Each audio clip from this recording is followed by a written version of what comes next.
After all of the trials and despair we have suffered through, we have finally reached the episode in which it all culminates in the final battle with Lyn. We have come so far, obtaining all 18 badges, becoming the champion, seen and caught all but one Pokemon in the Gen 7 Pokedex, obtained every special item, and won battles of ever-increasing impossibility. We are about to embark on the last mission to find Lyn. Before we do, though, let's have a quick last look at a feature of postgame that I didn't think I'd see all of. That is, the nightclub pavilion bosses. I had said there was no way I'd see all of them. Then I had to see all of them for Mr. Bigglesworth to show up once. I have all that footage. It would be a shame to waste it. That being said, I'm not going to bog down the episode with a bunch of 3-on-3 fights that I didn't win a lot of. We're giving a send-off to the characters that each added a little something more to Pokemon Reborn. Starting with the man you've been looking for, Corin Rouge. Misdirection, the lady in Jasper Ward who we found her crystal ball for, and she gave us a very concerning fortune. Simon, a man who the world has been very unkind to, yet he continues to give to it. Not child, just short, Marcello, a lemonade salesman who finds himself in the most peculiar of circumstances. McCrezzy, the musical uncle to Eustace. Our best enemy from the circus, Indra. Our biggest side quest giver, B. See you at the end of the episode. One more battle from Zero. The inspector from the very first episode who essentially is the entire reason we got involved with Meteor at all, whose name is Maelstrom. Good old Randall. One of the earliest side quest characters we met, Seacrest. My Magma Gang bro for life, Maxwell. His arch nemesis and mine, Archer. Buffalant Bill, the Train Town merchant. Pikachu and foodie extraordinaire, New. The Agate Circus ringmaster, Anastasia. Breslin, the poacher leader turning over a new leaf. Breloom Bot! Yeah, this asshole is here too. Yes, you do fight the actual Breloom Bot alternate form with the unfair stats. No, I did not win against it even finding it 4 times. Mermina, the friend to the Belrose family. The Pokemon running an herbal store, Madame Meganium. Our lovable goofy quest giver, Smeargle. Our not-so-lovable game master, Danielle. Ground reserve leader and causer of headaches, Sandy. The ruiner of triple gauntlets, John. Fucking Crodberry! See, Lyn? She's still alive! Kanaya, Ame's friend we helped deliver one of every starter egg to. And finally, someone we don't know. Krim. That is not a name we will never hear again. Pretty much all these characters contributed something to the experience of this game. Sometimes it's a minor character that becomes your favorite. Now, it's time to go forward towards the final showdown. We were told by Heather last time that we were asked for by Noel back at Rotocrene. Head back into the giant tree portal and find out you don't need to manually climb all of the floors that we saw when we had to defeat anomalous and umbral Pokemon. Ascend directly to the top, and there is Noel. When we speak to him, he tells us that he has the ability for us to bring this war to an end. He knows how we can get to Lyn. But in order for him to put us at where Lyn is, he requires us to do 2 things. First, we need to remove the meteor. Whoa, like the whole thing? With our bare hands? No, of course not. Use Giratina. He says that the presence of the meteor has too much of Lyn on it, and makes it impossible for Noel to see the actual Lyn. Giratina will be the key to this, making the Distortion Warrior sealed away by Xena another mandatory catch target like Rayquaza. I don't know what would happen if you did not catch Giratina successfully, but it appears you would have to in order to proceed. Besides the meteor's removal, Noel needs one other thing. Or rather, a person. Someone who has seen where Lyn is. And the only person that has, somehow, is Fern. That's right, Fern. He's been turned to stone. No. What are we supposed to do now? Noel says that Fern saw where she was and was lost. About a clock ago. Did I just say nonsense? No. This is how Noel tries to describe it, but says now he understands what Anna is seeing, and that it is really hard to describe it clearly. Noel knows that Fern has been turned to stone, believing there is a way to restore him. But if we go back to Barrow Cave to remove the meteor, then back to Tanzan Depths to save Fern, then we will gain the pathway to Lynn. Return to the Cité Prisma where we battled Necrozma last episode, and make sure you brought Giratina. With it in your party, touch the meteor and then select Giratina. With that, the meteor disappears entirely. This gets a swift reaction from Lynn immediately. She rushes in to ask what we are doing, only to then put it another way. She says that it's her, acting through me, opening the way for us to get to her. Are you beginning to question your control, Lynn? She doesn't understand why she would be allowing this, starting to backpedal for the first time. No one would really take a little girl seriously, even when said little girl used the power of a stolen god to wreak havoc on the world, even attempting to destroy it. But she then comes to a conclusion. Even for all of the bad things she did in her own self-interest, it has still become boring. She has been playing with dolls locked in her room all this time. Eventually, she'd have to open the door to meet others. So, she'll invite an army of people trying to kill her for all she's done. She likes this idea now. Bring the whole crew. Labrador Raid version 2. She's looking forward to it. Surely. By the fact that we have made Lynn nervous, we know we are on the right track. But we have one more obstacle to overcome. We have to go to Tanzan Depths, to Neoteric Isle, climb up the cliffs, enter the tower, and return to the room of the last battle we engaged in. Here, we find Fern and now Florinia too. She says that we are kind to return, but for all of her studying of Fern's current composition, with the hope that maybe it's just an outer shell, she comes to the cold reality that she cannot solve this with science. She further states how her feeling like she is intellectually inadequate is just a way to run from the idea that this could have been avoided. She tells us that Fern was not always obnoxious, and tells us a story of her 15th birthday, and how Fern forgot about it. But when her birthday was sullied by 2 bullies who ruined a gift from her parents, she recounts what happened a short time later during that party. Fern showed up with 2 pairs of shoes in his hands, announcing he had brought her gift. They were the shoes of the bullies, who were both at least 5 years older than him. She remembered no other gifts from that birthday, and wonders sadly, did she smile at him, even then? And if she had, would it have prevented this from happening? Then once again, we are barged in on by Lynn. She minimizes the story and emotions Florinia speaks, belittling her tears, and trying to get a rise out of Florinia, but she seems stunned at the arrival of the antagonist. That's when Lynn says that Florinia is right. Science wouldn't fix Fern. You'd need an act of God. And she qualifies. She says that she should turn Fern back, as a good person, but knows already that Noel is trying to find her using Fern. At the same time, Fern sacrificed himself to save her, that is, me. So, completely counter to self-preservation, Lynn decides it's only right to repay Fern and restore him, once again in the mindset that the possible consequence of full-blown invasion to get her is actually a fun and exciting idea.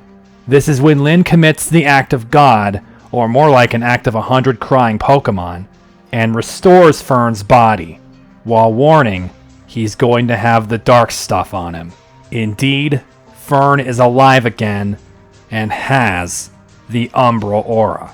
The Fern that now stands before us, like most others affected by the Aura of Darkness, speaks in a distorted voice and has a starkly different personality. For Fern, it is one of genuine concern and care. He is thankful that I am alive, as Florinia asks if he's okay. Fern then seems to become upset that Florinia looks like she's been crying. He says whoever was mean to her, he'll take care of it, saying that even though he hasn't always been there for her, no one messes with their family. But Florinia reminds him that he previously disavowed her as his sister, but he apologizes for everything from before, saying he should have stuck by her side. That's when he refers to her with a nickname we haven't heard ever before, Nia. She asks how long it's been since he last called her that, and Fern knows it was from when they were kids. He said he began to get embarrassed about it after long, saying as well that she seemed not to care about it, and then she shed her feelings. He changed to the much meaner Flowbot nickname so he could push himself away. He did this because he was scared, but that doesn't excuse his behavior. He doesn't expect Florinia to forgive him, but he tells her he is sorry and is going to do his best from now on. But Florinia doesn't think this is genuine, believing the Umbra aura is making him say this. He knows he can't deny this being possible, but says, as we know all too well, there's only one way to find out for sure. He turns to me now and admits it. He's been jealous of us. He wanted people to treat him like they treat us, and he wanted me to depend on him, so we could save the region together. He's sorry that he was too weak, and asks now to break him out.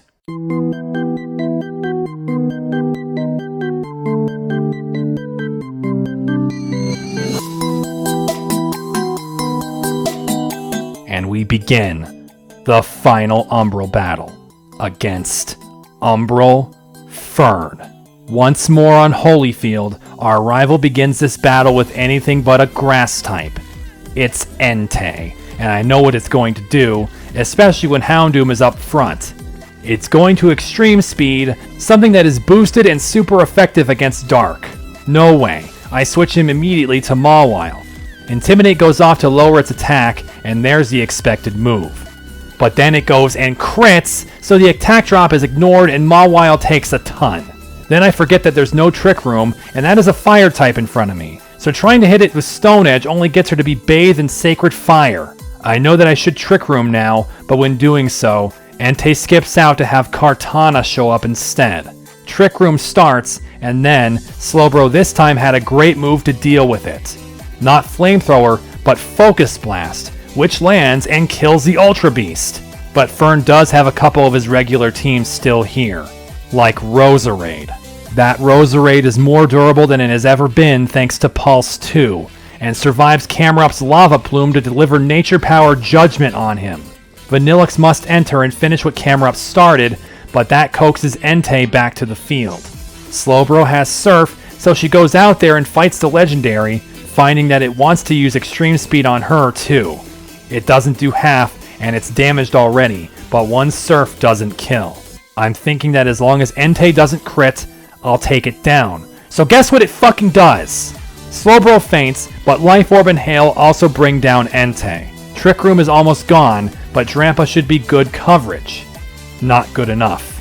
Deontay. Boosted Hyper Voice only does a third. Its Moonblast removes Drampa from existence. We still have Trick Room, so Vanillix goes out there to Blizzard, but that is still not enough damage.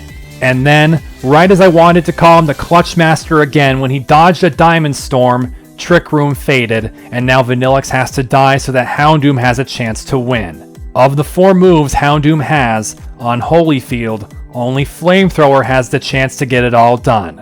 It's enough to beat the very weak Deontay, and I'm hoping it's enough for Fern's stand-in ace, his original ace from when Pokemon Reborn first began, Serperior. But once more, Pulse 2 is the reason Serperior didn't die to the same move it died to the last time we battled Fern, and one more Judgment ends this battle.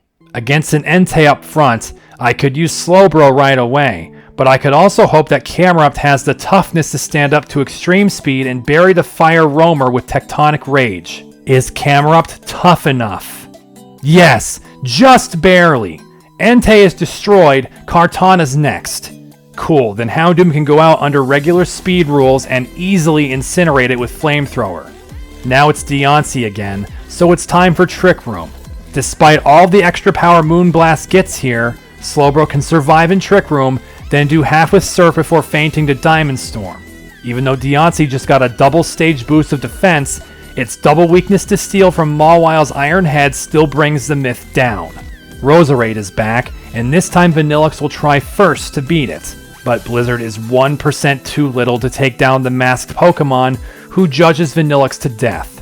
However, he laughs as Weather then defeats Roserade as well. I put in my tired camel to basically just scout who will be next, but I get excited when it is Mawile. I know what that means, Mega Mawile. But I had forgotten what that Mawile was definitely going to do to him. Sucker Punch.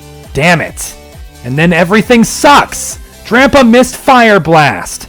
Play Rough takes him down, so it'll have to be a Mega Mawile off. And mine wins. Ironhead went first in Trick Room to make Fern's Mawile flinch, and then it could only weakly Sucker Punch before a second Ironhead took it down. But Trick Room ended again, and we have still not dealt with Superior, just like Fern's previous fight again. But this time, Mawile is out to Sucker Punch the Snake to soften it up for Houndoom. Then, when I thought Mawile would only punch once and I'd have to pin my hopes on a good range, Mawile lived a Leaf Storm. That means, with a second Sucker Punch, Houndoom is guaranteed to burn up Superior. And finally, having done every one of Fern's battles throughout the game in this playthrough, I can now bask in the reality that not one single one of them gave me the same grief as my last file. Fern had always been the worst to fight, and every time I had to made me angry. This file, he never once put on the pressure like he had last time.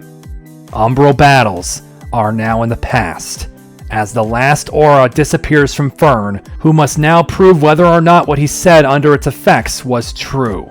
At first, it appears Florinia is right, as he yells how he wants to crawl into a hole and die from this embarrassment.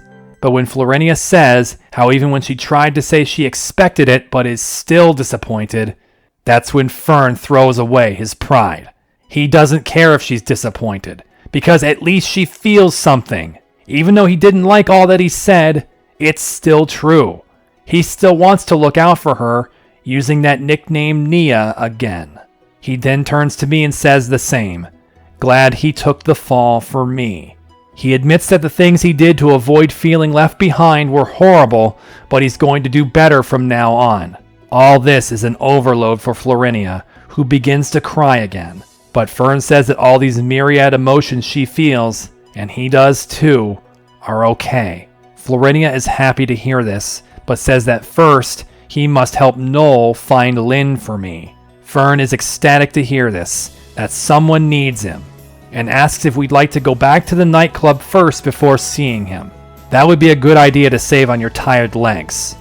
Before we leave though, Florinia says to Fern how both he and herself were gone for a very long time, and it's good to have him back. I second that, Fern. It's good to be back, he says. Now, there's something you need to know. There is only one more challenge remaining. Return to the giant tree and climb back up to find Fern has arrived. Despite not being able to swing the positivity vibe, Fern says he's ready to help however he can, but Noel says he doesn't actually have to do anything. All Noel needed from him was his memories. Noel says he is going to make a door using the memory that Fern apparently has of being at the place where Lynn is. All Fern gets is more confused when Noel tries to explain, but regardless, it has happened. Noel activates his painting powers again, and with them, one more new world portal is opened in front of us. Beyond it is Lynn. Fern wonders if we should go and round up everyone to charge in there to bring her down once and for all. Noel tells him no. Only I need to go.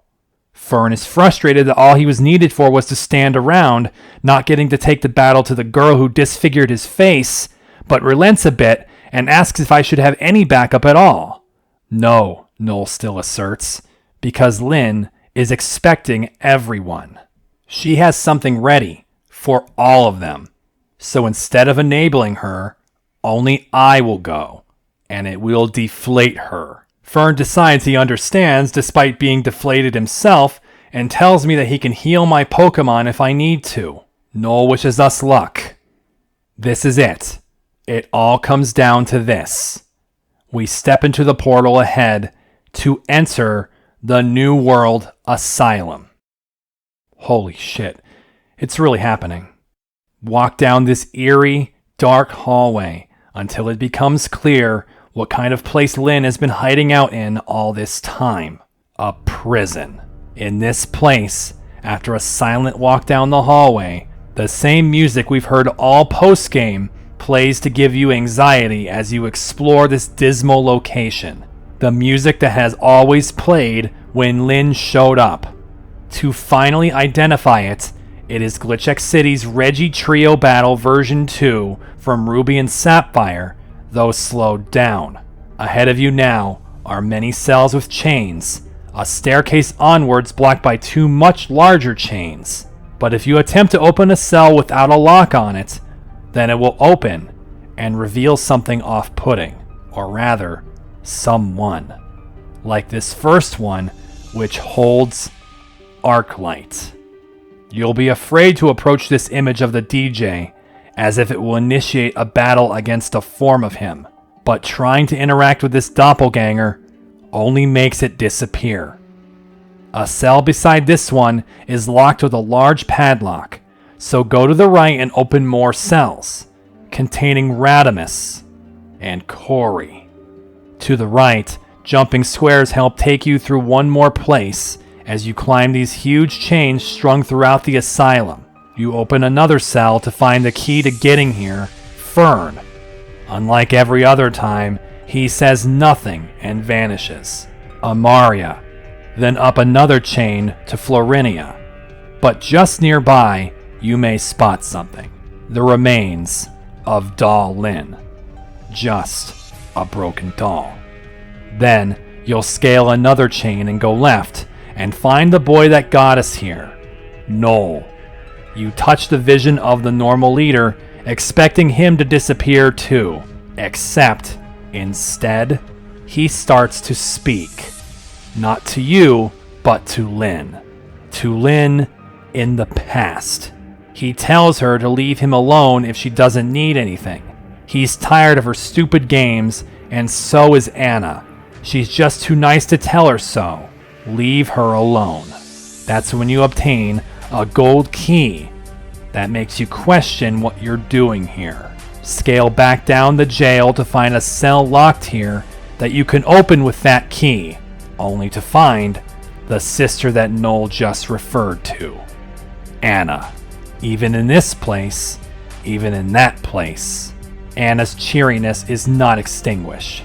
She asks Lynn if she wants to play another game, agreeing to, even if Anna knows Anna's just going to win again.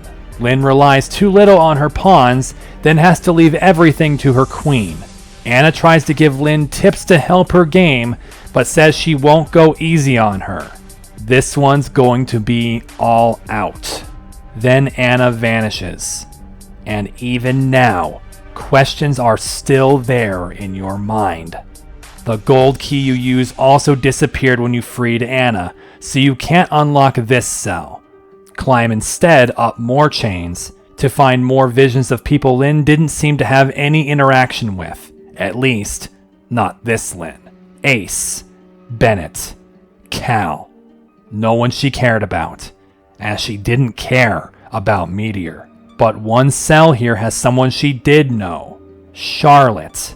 But Charlotte isn't interested in being buddy-buddy in the lockup with her. Not after last time. Lynn will have to lie in the grave she dug herself. Another gold key is in our possession now. It unlocks the other padlocked cell containing Sigmund, who offers her asylum. He says this place will give her safety, something that Lynn's parents could not give her. Though he ends with that lie, that no harm would come to her there. To the right, with the freedom of Sigmund and Anna, the 2 big chains blocking the way have a keyhole appear on them. It lets you remove the chains, but before you continue, Lynn then bellows from the top of this place. We've managed to find her secret lair at long last. All of us, who have stormed in here to battle, but she's about to... Where is everyone? She asks sheepishly. Up more stairs, more cells wait for us to liberate their prisoners. Elias, Luna, Lumi, Sirius, all servants to Meteor and Arceus, some more than others. But further north is someone else from Childlin's past. Saphira. She has absolutely no patience for Lyn. Get away from her sisters, she warns Lyn. Never come talk to them again. Saphira fades to leave us with an ivory key. Climb back down the chains to the next locked cell, but within is someone we don't know. But it will become very clear when we speak to this man. The scant 4 sentences he speaks are more than enough to make your blood boil. This was Lyn's father. And now you realize Lyn is not evil because she felt like it. Evil harmed her long before she became what she is now. One minor detail, this may be the only cell in this place with blood on the walls. The left wing of this second floor, Zero, Eve, Blake, more Meteor agents she cared not at all for. Neither Taka nor Titania, right next to him. But again, it is not the time in Meteor that Lyn remembers. It's her time at the orphanage, trying to play with Laura now, who apologetically tells her that she and her sisters are spending time together. Only the 3 of them. She'll draw with her later, though. Another ivory key, and the other locked cell on the floor has a woman now, also unknown to us. Simple to realize that this is Lyn's mother. But despite what she says at first, that Lyn's father won't ever hurt her again, she goes on to say that she failed Lyn. Lyn shouldn't have to live with this pain. This will be for the best. Until she relents in this unseen, heinous act, collapsing and sobbing. When all she needed was a safe place, and she never found one. The next 2 large chains are ready to come down, and when we remove them, Lyn bellows out again. Ah, there you all are!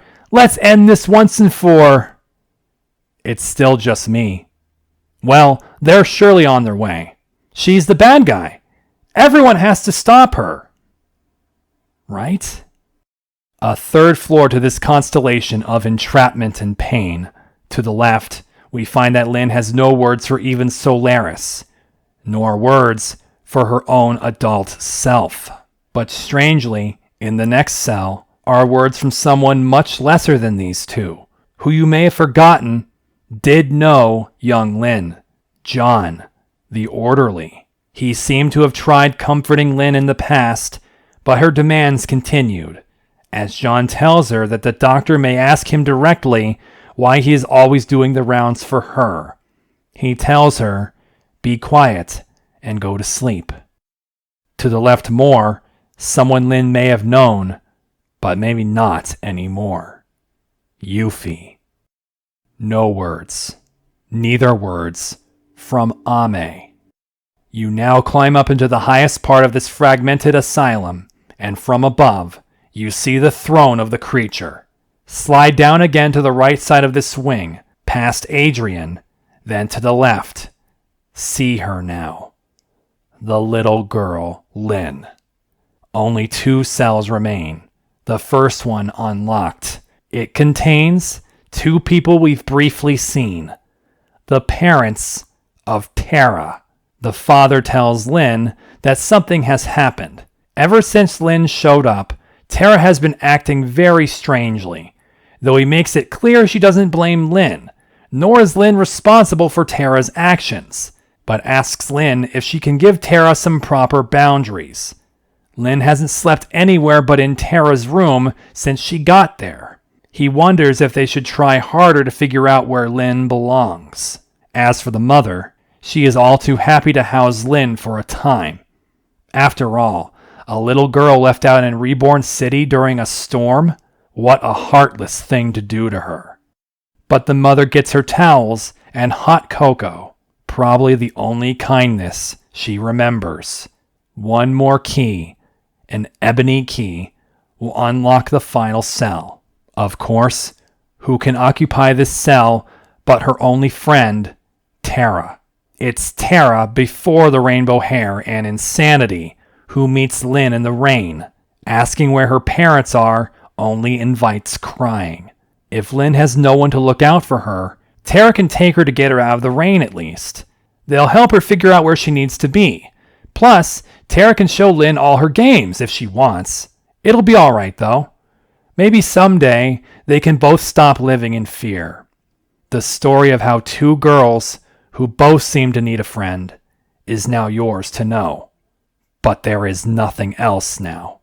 One final gate will fall to your touch, and Lynn will come to the defeated realization that there will be no others coming. Even though she had set up so much for this epic showdown, she even had refreshments ready. Marcello? She wonders why they didn't show up. Are they too scared of her? Whatever then, let's do the big showdown. Despite how disinterested Lynn now sounds, Noel being correct about only me coming, it doesn't change what is in front of us. When you reach the core of this world, atop an even more dreary version of the orphanage where so much of this game's despair stemmed from, you'll have reached the final boss. We've come to it at last. What I consider to be the second hardest sequence in the game, just after Glass Hell. Yes, I know many of you would consider this sequence to be colossally harder, and I won't belittle your opinion.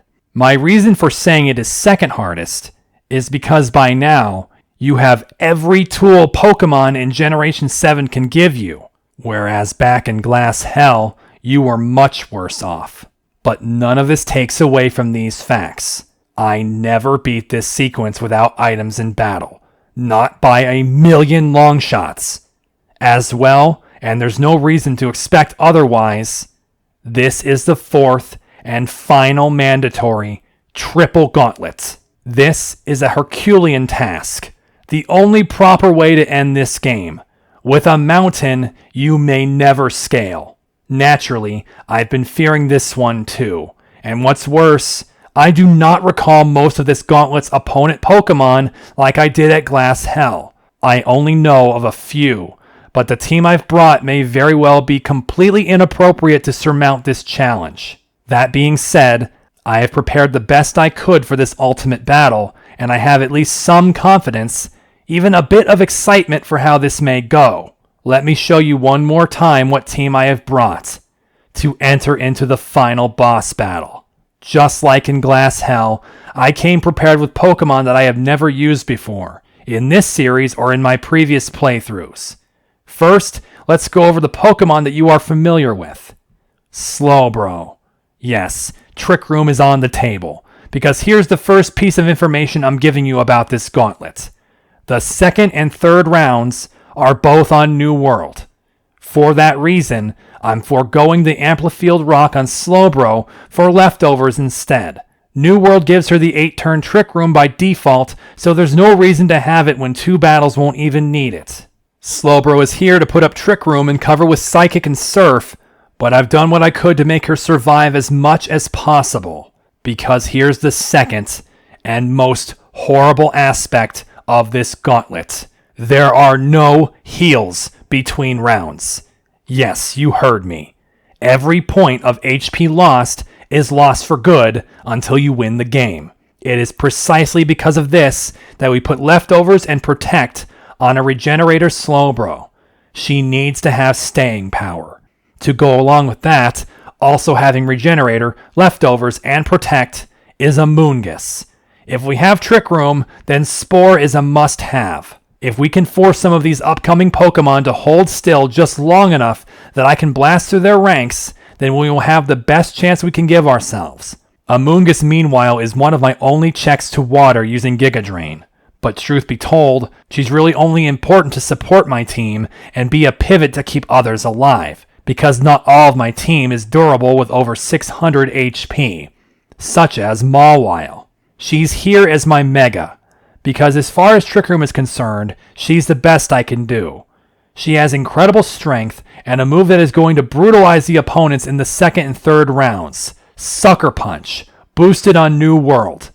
She will be the key to knocking down the opposition while Amoonguss sleeps them. Then, my last returning Pokemon is Vanillux. Of course, I wanted the Clutch Master to have his name enshrined in the final battle, and I know he has reason to be here. Of course, his typical approach, Snow Warning Blizzard with an Icy Rock, is entirely worthless on New World, so he instead will have Weak Armor, Ice Beam, and Icium Z. But I keep talking about the second and third phases on New World. Why am I not talking about the first phase at all yet? Because with the next Pokemon I'm going to introduce, I'm hoping, begging, that the first phase is free. You may find me insane for saying that when I tell you this. The first phase is on Big Top. Holy fucking shit, what? Yes, it's cruel, it's horrible, and it was a monstrous issue the last time I got here. What Pokemon could I possibly have brought that I think I can sweep it? Hawlucha. Oh, yes. This is the master of the circus. A Pokemon that is both fighting and flying type and has acrobatics. She has Brick Break as her fighting move, which should be strong enough while being completely reliable, unlike High Jump Kick or Flying Press, the latter of which has a flying secondary type, making it unsuitable to beat Rock or Steel types. But it's Hawlucha's ability and its held item that make her unbelievably powerful. Unburden with a synthetic seed. She will come out on the first turn, use the seed to gain an attack stage, a helping hand on her first strike, and then double her nearly 500 speed. She will not go second, except to priority. As long as there isn't a ton of that in the first battle, then Hawlucha should be able to cover everything to do at least neutral damage with an attack stage up.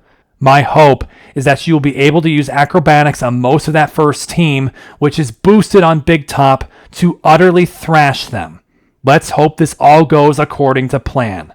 Then, the final member of my team, one that I've also never used, but my God, have I talked about it a lot.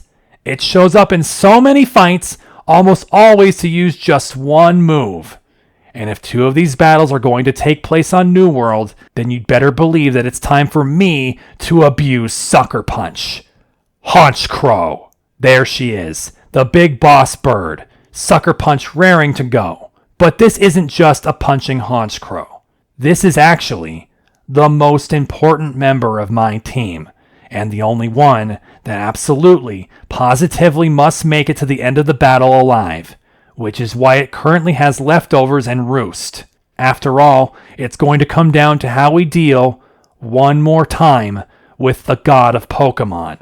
It's going to be even worse than last time, and this time around, I'm not bothering to approach it with direct attacks.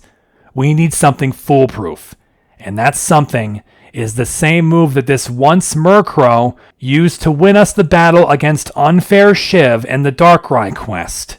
Perish Song. Even though she doesn't have Prankster anymore, there's a reason this is going to work when we get there. I may not beat Arceus with strength, but what Pokemon could? No, we will beat it with cunning. It is my only choice. This is it. We're about to step into the final battle. And there's one more point to make. There is no more soft rule. I didn't get all this way to give up at the very end. I will defeat Lyn without items in battle, no matter how many attempts it takes. This is the team that I'm hoping puts an end to this war, once and for all. Climb the last steps, and behold it finally once again. Arceus, in the Arc Pulse, and further, inside an anomaly. But despite the climactic potential, Lyn has none of that energy. She tries a bit, saying that first, we must fight her legion of minions. Well, one minion. As she then conjures into existence, Original Terra. Now Lyn speaks more morosely, saying she was hoping at least Terra would show up. She's completely disinterested, and tells me to fight or something. And so we begin the final battle. the first stage of which is against Anamnestic Terra on Big Top. And it is only now that I will talk about something that you've heard all game. This music. It has punctuated the entire game so far with its nervous, minimal composition, and it scores most of this gauntlet. This track was composed by Ame, titled Broken Doll, and only then, after all the years of looking at the names of the tracks in the game folders and wondering what that title meant, I had learned it when I reached this point last time. The foe Terra begins the horrible climb to the summit with Dusk Lycanroc. This was one of the very few Pokemon I remembered, because obviously, why would you forget the very first Pokemon of something that made you suffer this much? I knew it was here, and I knew I needed an answer for it, and Hawlucha was that answer. There was only one issue. I was damn near certain it would have Accelerock, so I had to pray that it didn't kill Hawlucha no matter how much speed she had. It indeed has Accelerock. But Hawlucha lived with just over half. Okay, great. Brick Break responds and takes out the werewolf. Now, with an attack stage up and a ridiculously powerful acrobatics, it's time to face Landorus next. Even for its great speed, it has no priority, so acrobatics flies at it, and then it failed to kill. Oh my god. No. And then the Landorus, having sheer force, crushes Hawlucha with Brick Break, overcoming the resistance with triple damage striker bonus. Holy shit. That's it. Sweeping with Hawlucha is dead in the water. After that, Slowbro was completely screwed using Trick Room. She died a brutal swing, so I lost 2 more before Mawile beat the second Pokemon of the Gauntlet. This is where I reveal the final and most debilitating point about this Gauntlet as a whole. Every Pokemon in this Gauntlet is Pulse 2'd! All of them! If that Landorus didn't have that, then it would have died to acrobatics. But neutral is not killing. Not here. Not even weakness will get you one-shots all the time. Double weaknesses may, as would be the case if Mawile could actually hit the incoming Como-O. But she won't. I switched to Amoonguss, this first attempt already so dead, it's unbelievable. But I had no reason to believe I'd win this whole thing on the first try when I didn't remember the Pokemon. All this is starting out as is reconnaissance, and I learned something with this matchup. I went for Protect since I'm still recovering from the shock that Hawlucha won't get me nearly far enough when I see Como-O do Dragon Dance. Interesting. Then I could Spore it while it doesn't hurt Amoonguss, even while having the Helping Hand boost. Of course, from there, the Pseudo blasts down my Mushroom and Mawile before I decide there's nothing left to learn on this attempt. The reset counter takes its first step, as I then decide I can't allow Hawlucha to use up her seed item for the first Pokemon, one that she could kill even without it. But I don't know who else can stand up to Lycanroc. I decide if any of my Pokemon can survive its attack as well, it's Mawile. Then I discover this.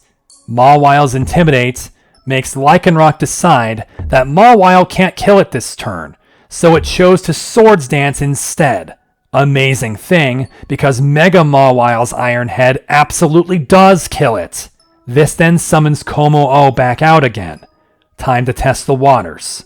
Amoonguss goes out, and yet again, it won't attack her on the first turn, so we put it to sleep. Since it went first, that means it will lose the next turn guaranteed, meaning Mawile can switch in for free every time. But now I realize, if I stick with this, it means that every time I try this strat, every time I start this gauntlet, Como-O has a 1/3 chance to wake up before Mawile attacks. Worse, then I have to dodge a 10% miss chance on Play Rough. But this first time trying this, we get both pieces of luck to fall to us, and Como-O is down. Landorus is back, and this is where I'm hoping that we can return to Hawlucha. This time, where it survived with red HP before, now the Helping Hand boost will add 50% more damage to acrobatics, and with that, Landorus dies. But I began realizing as this gauntlet continued that the opposition we're going to face are not going to be open to moves like acrobatics, or others as we'll see. The next Pokemon is Xerneas, and just seeing that name, my heart sank. It used a Helping Hand seed too, so I protect away its first turn, in which it used nature power acrobatics like I'm planning to do. But then I launched my own aerial attack, and it survived with a third left. Hawlucha was doomed. We've hit another wall with her, but I had a plan, flimsy as it was. For now, I decide I need to know if Slowbro can Trick Room here. When it struck her with Horn Leech, I thought no way, but she lived. Trick Room starts, so at the least, we kill Xerneas with Mawile. In fact, not losing Slowbro, because Mawile could switch in and take an acrobatics for half. Then the next one is told to me. Meloetta. I don't like it, and I wonder which it will be. Mawile, though, has moves to cover either form, so I keep her there. It's Pirouette. Okay, then play rough. It landed. Awesome. Meloetta fainted, and now we've reached the last opponent of the first round already. Altaria. I already understood this would be Mega Altaria, and I realized that the better move over Play Rough was Ironhead. That fairy typing it takes on is its undoing, as I one-shot it with Ironhead. Excellent! Wow, so we made it to the second stage on only the second attempt, but we leave behind a fight that I know is an RNG trap. 66% slow wake up, and 90% play rough for Como-O, then 90% play rough for Meloetta. It boils down to about 60%, but it's actually worse than that, since I can't be crit by Xerneas. In the end, I may only pass this fight half the time, but I'm going to speak little about this fight again, as I do not want to change it if I have to. We have defeated Lynn's minion, Lynn not caring about her or anything about this. She says she hopes I didn't think it would be easy. Not in the least. We now have to fight her next minion, which is actually just her. Despite everything she's done, there's still just a little girl standing in front of us, who still can't bear loneliness. But no matter what sympathy you may start to feel for Lynn, you are quickly going to lose it.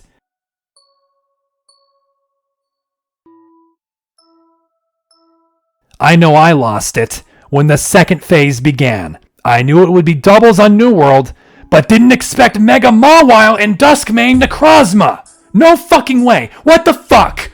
I don't have remotely the means to beat that. No Camerupt, no Houndoom. Hawlucha is neutral to them. All I can even begin to think about is sucker punching Necrozma. But good luck with that defense. We at least intimidate them to reduce that Mawile's definite sucker punch, but of course, it does the same to my Mawile. As for Slowbro, all I can hope is that she somehow lives this turn to Trick Room. As expected, my Sucker Punch does poor damage to Soul Crozma, but it did manage to make the opposing Mawile fail her Sucker Punch. That, or Slowbro's Trick Room did. But the chance we win this is about the same as Mawile's HP when she's hit with Sunsteel Strike.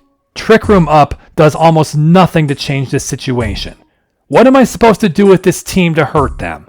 I know that Mawile is going to Sucker Punch Slowbro, making her unable to do anything but protect. It fails again, but Sucker Punch from my Haunchcrow without attack down still didn't kill Necrozma, and Sunsteel Strike takes a second victim, my critical team member already gone.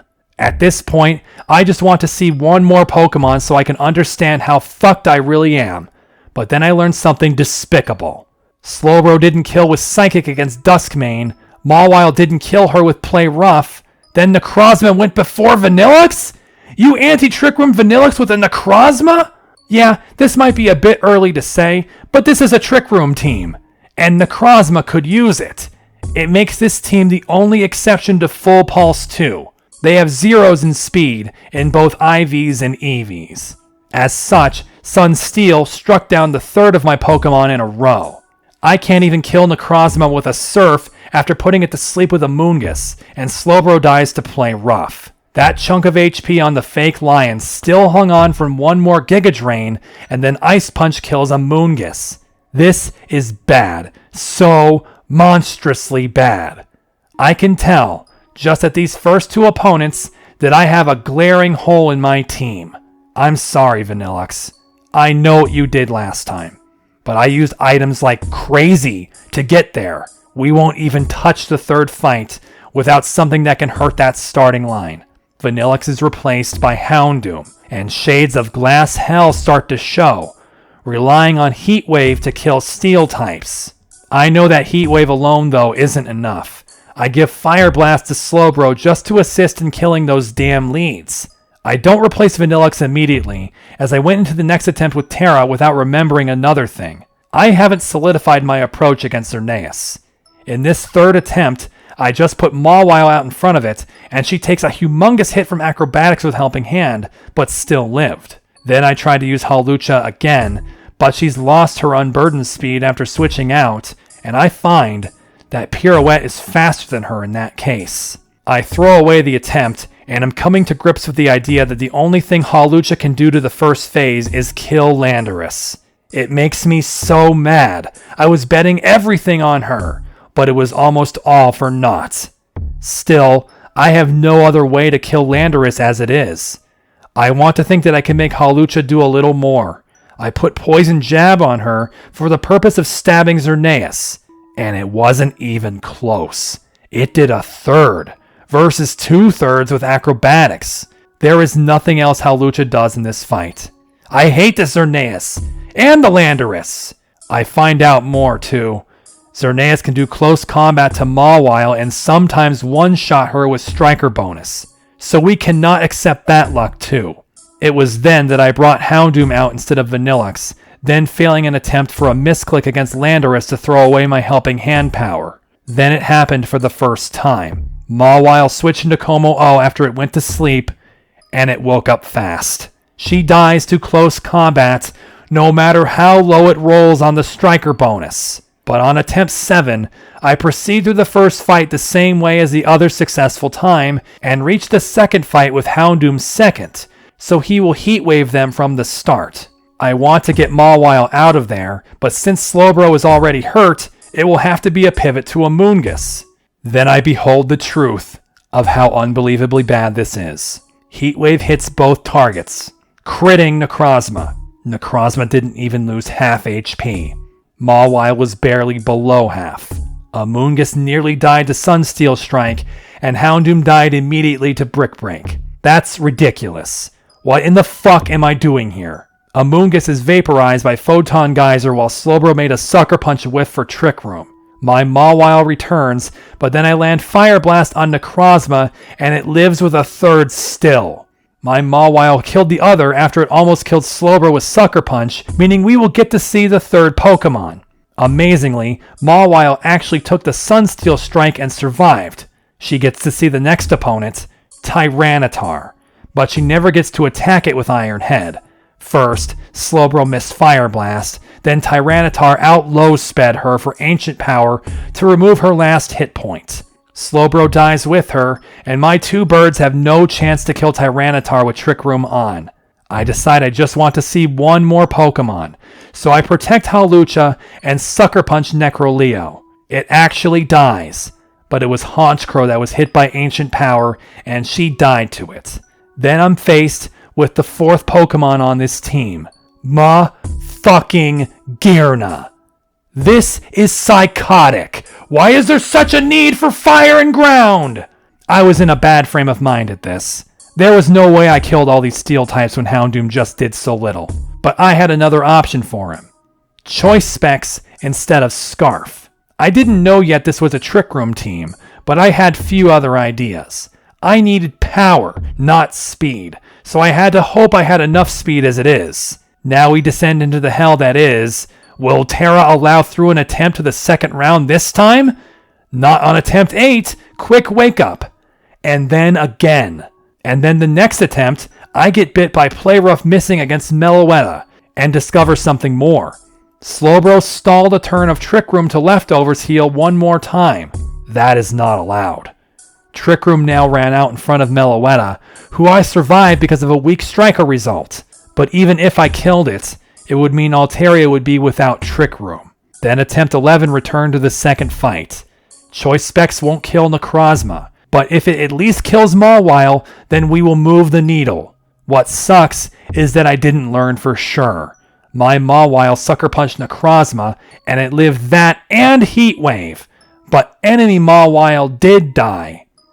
To a crit. We don't know any better still. In the end, we still lose Mawile for this.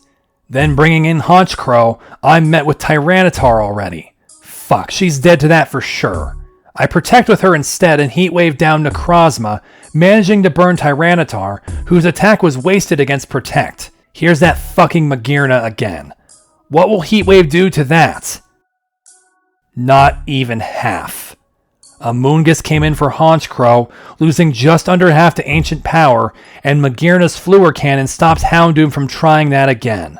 I still never put up Trick Room, so I have Hawlucha come in and brick break the Tyranitar's partial health down to 0. She's then decimated by Fluor Cannon too, but Magearna is put to sleep. I want you to now imagine the worst Pokemon you'd want to see coming out next. Something just unkillable who will blast you away as you try desperately to defeat it. I know some of you imagined Lunala. I would have thrown my controller had I been holding one. It was clearly understood which Pokemon in this game are the absolute worst. They are all in this gauntlet. With only one attack coming at us this turn, I'm either putting that Infernal Bat to sleep or using Trick Room. It was Trick Room, as Moongeist Beam removed Amoonguss from existence. Honchkrow was my last one, and even with everything going for it against Lunala, all it needed was Shadow Shield to only take half from Sucker Punch, and she was taken out right after. I couldn't even find out what the last heinous Pokemon was in this battle when I missed Fire Blast with Slowbro. Twice! From now on, the only things I'll probably say about the first fight are 3-word phrases, such as, quick wake up, play rough miss. Then here's more than 3 words. Xerneas can sometimes live Ironhead on a range. That is absolutely maniacal. More cracks start to appear the longer I do this. We're already at 15 attempts, and I know that this gauntlet is going to eclipse everything. Fast wake up. Attempt 18 returns to the second phase. We are rewarded by missing Mawile with Heat Wave, while my Mawile dodged a Sunsteel Strike. Houndoom did not get a second chance, as he was hit by Sucker Punch both turns and fainted. I don't even care. I need to know if Houndoom can take down that Mawile on his own. Terra permits me to try again the next attempt. I crit the enemy Mawile again! Stop it! Then, as if to show me how futile this is, and how insanely badly I need Camerupt in this fight, Lynn decided to send out her last unknown Pokemon to this field for some reason. Volcanion. I hate every single Pokemon in this fight. What am I ever going to do to that? I can kill Necrozma, but Volcanion destroys Houndoom after with Earth Power. Magearna shows up and puts an end to the idea Trick Room starts. Sucker Punch can barely do a third to Volcanion, who kills Mawile in response. Aurora Beam shoots down Honchkrow as she tried to Sucker Punch a retreating Volcanion. Then I learned something new, and it's bad. Hawlucha's Brick Break does not kill Tyranitar. No way. I can't rely on something guaranteed to hit? I don't even bother trying to fix this yet, as Terra lets another attempt by her, and we finally get to find out if Heat Wave kills Mawile against me. It actually does. Okay, if I have the ability to protect first turn with Mawile, such that she blocks Necrozma's attack, and we can one-shot that Mawile and two-shot Necrozma before the third Pokemon attacks, then we may start getting somewhere. But when that third Pokemon is Volcanion, there's nothing I can do to that with Mawile. I have the thought then that maybe Volcanion may go for Earth Power on Mawile. Therefore, Hawlucha can switch in and ignore that attack. Except 2 Heat Waves isn't guaranteed to kill Necrozma. So it kills Hawlucha, and the correctly expected Earth Power kills Houndoom. Honchkrow punches the damn lion lookalike, but we get a nice interaction. Volcanion left for some reason from Amoonguss and put in Magearna, who is then spored. But then Volcanion came right back. It has a choice specs, so it wanted to come back to use Fire Blast. Amoonguss disintegrated as I had protected worthlessly with Honchkrow. Next turn, I just want Volcanion dead, just to see if I can do it. With both of my sucker punches, I find out I can. Meanwhile, Magearna was still asleep and Lunala showed up. Hey, that will absolutely die to 2 more sucker punches. It's true. And somehow, Magearna stayed asleep for the maximum amount of time, and we have reached the last 2 opponents. But it would be foolish to believe that I kill Magearna somehow. It woke up and shot Mawile with Flash Cannon to beat her. Then Honchkrow and Slowbro are picked off, Fire Blast barely doing 20% to the Steel Fairy.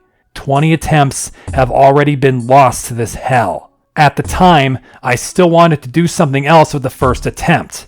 I wanted there to be a way I could carry a Magical Seed into the second battle on Hawlucha instead, and all I needed to do was kill Landorus with someone else.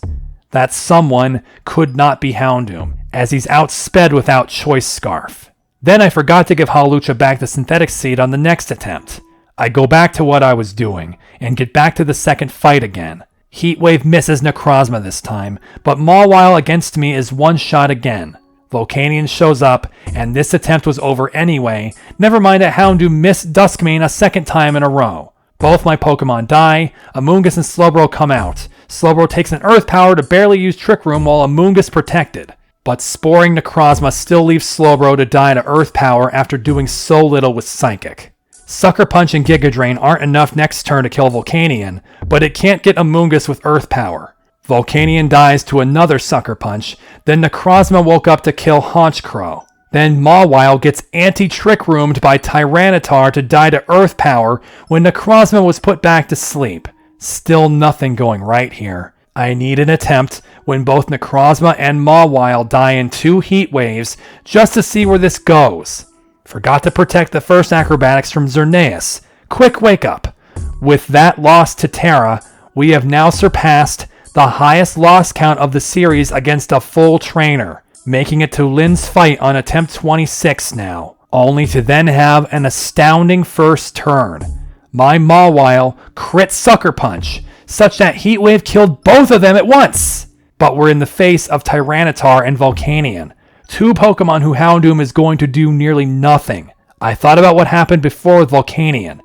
It was going for Earth Power against Mawile, so I switched her for Hawlucha, and Amoonguss took Houndoom's place, just hoping she could live some hit from Tyranitar. Instead, I was hit with the reality that the AI won't always do the same things necessarily every time. Volcanion used Steam Eruption on Hawlucha and killed her, while Amoonguss took the Earth Power instead.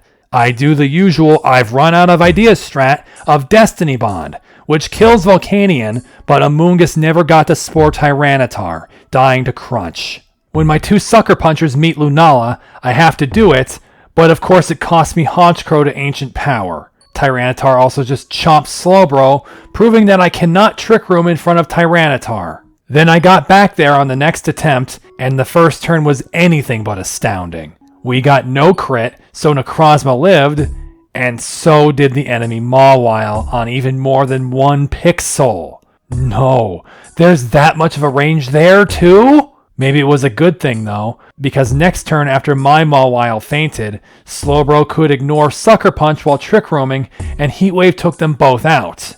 But now Houndoom is useless while Magearna just showed up with Tyranitar. This time I called it right, moving Hawlucha in place of Houndoom to float above Earth Power. But Fluor Cannon took way more from Slowbro than the piddly amount Fire Blast did to it. Plus, Hawlucha is shit here. Is Trick Room actually helpful? They're a Trick Room team too, and even though some of my team is slower than all of theirs, I'm definitely not all slower. I tried to Spore Tyranitar ahead of another Brick Break from Hawlucha, but she's cut off by Fluor Cannon blasting her. We now put both of them to sleep, letting Houndoom act. Heatwave did a good amount to Magearna, but after Giga Drain hurt Tyranitar considerably, it then aggravatingly woke up and killed Houndoom before he could finish Magearna. My last action is to kill Tyranitar with Sucker Punch and Giga Drain as Magearna woke up to fire its cannon again. Prompt wake up. Play rough miss. Attempt 30 to the second fight. Opposing Mawile dodged Heatwave, but Necrozma was burned, so Sunsteel Strike spared my Mawile. And then Houndoom missed Mawile a second time. Fuck you! Give me some luck! My Mawile dies while Slowbro Trick Roomed. Amoonguss survives an Ice Punch to put both enemies to sleep. Then Fire Boss also missed Mawile! Are you fireproof this attempt? Not quite, because as Hawlucha switched in, Fire Blast hit and crit to one-shot while Hawlucha ignored Earth Power. But what were these two going to do here? I want Trick Room to go away, actually, so I just double protect, then fail a second protect with Slowbro for her to die to Crunch. But Volcanion locked into Earth Power now fails it against Hawlucha, only for what I had learned earlier to bite me again. Brick Break does not kill a full health Tyranitar. It's not a range, it's just simply not powerful enough. Then Sucker Punch from my Crow doesn't take that quarter of Tyranitar, and she died to Ancient Power as Magearna switched in. Como-O awakened quickly 3 times in a row. Enemy Mawile did not die to Heat Wave again, and Slowbro coming in for my Mawile gets Houndoom to miss it with the next Heat Wave and die to Brick Break. Trick Room is snuffed by Fluor Cannon, and nothing else of note happened on attempt 34. 35 and 36 were quick wake-ups. Mawile is now showing it will live more often than die to Heat Wave. And I found something shitty. If my Mawile has enough HP from the previous battle, when she's hit by Xerneas, the other Mawile will Sucker Punch Houndoom for half his HP. This time Heatwave hits both of their side a second time, and we've beaten 8 without losing any yet. But again, Tyranitar and Volcanion. This time though, I switched the order of my Pokemon. Amoonguss on the left, Hawlucha on the right. Now, Hawlucha avoids Earth Power, Amoonguss lives Steam Eruption. It still took 2/3 though, and yet I'm taught once more that I cannot pass this point with only Brick Break, and that Slowbro cannot Trick Room here. I'm spit on when Volcanion decided to Steam Eruption Mawile instead of Destiny Bonding Houndoom. Then I watched Sucker Punch also fail when Lunala, for the first time, taught me this was a Trick Room team. Fast Wake Up 3 more times in a row. I'm still angry at Landorus in the first phase, and try to kill it with Houndoom and Choice Scarf and Hidden Power Ice. That's not enough either. Then before continuing on through this nightmare more, I finally have Hawlucha relearn High Jump Kick. This means I can now kill Tyranitar, but another RNG check will take its toll 10% of the time. RNG steals 4 more attempts after that, 2 to Sleep Luck, 1 to missed range on Xerneas, and then 1 more to another wonderful way to lose.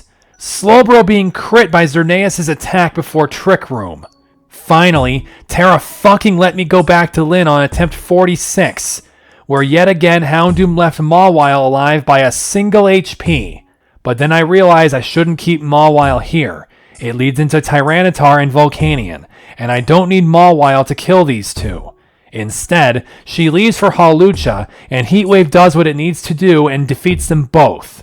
Then, despite having a double weakness to fighting, Tyranitar comes out here anyway, but is covered by Magearna. Hawlucha will die, but if it takes down Tyranitar and Houndoom can hit Heatwave 2 times unfettered, we may have something. High Jump Kick hits and kills! Magearna used Aurora Beam to kill Hawlucha, taking a ton from Heatwave.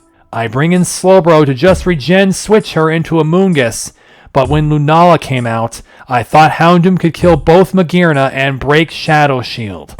He failed to do the latter, missing Lunala.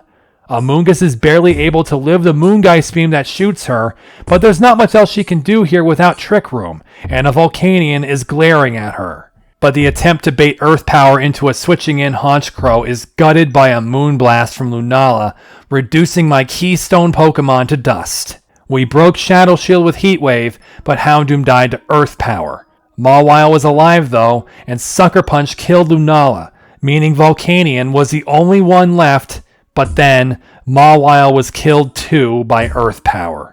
2-on-1, and we just started Trick Room, so I Spore Volcanion and Psychic it. Then, because it stayed asleep for 1 more turn than minimum, Giga Drain and Psychic was enough to chop down the horrible Steam Pokemon, and after 45 losses, we have made it to the 3rd battle for the first time.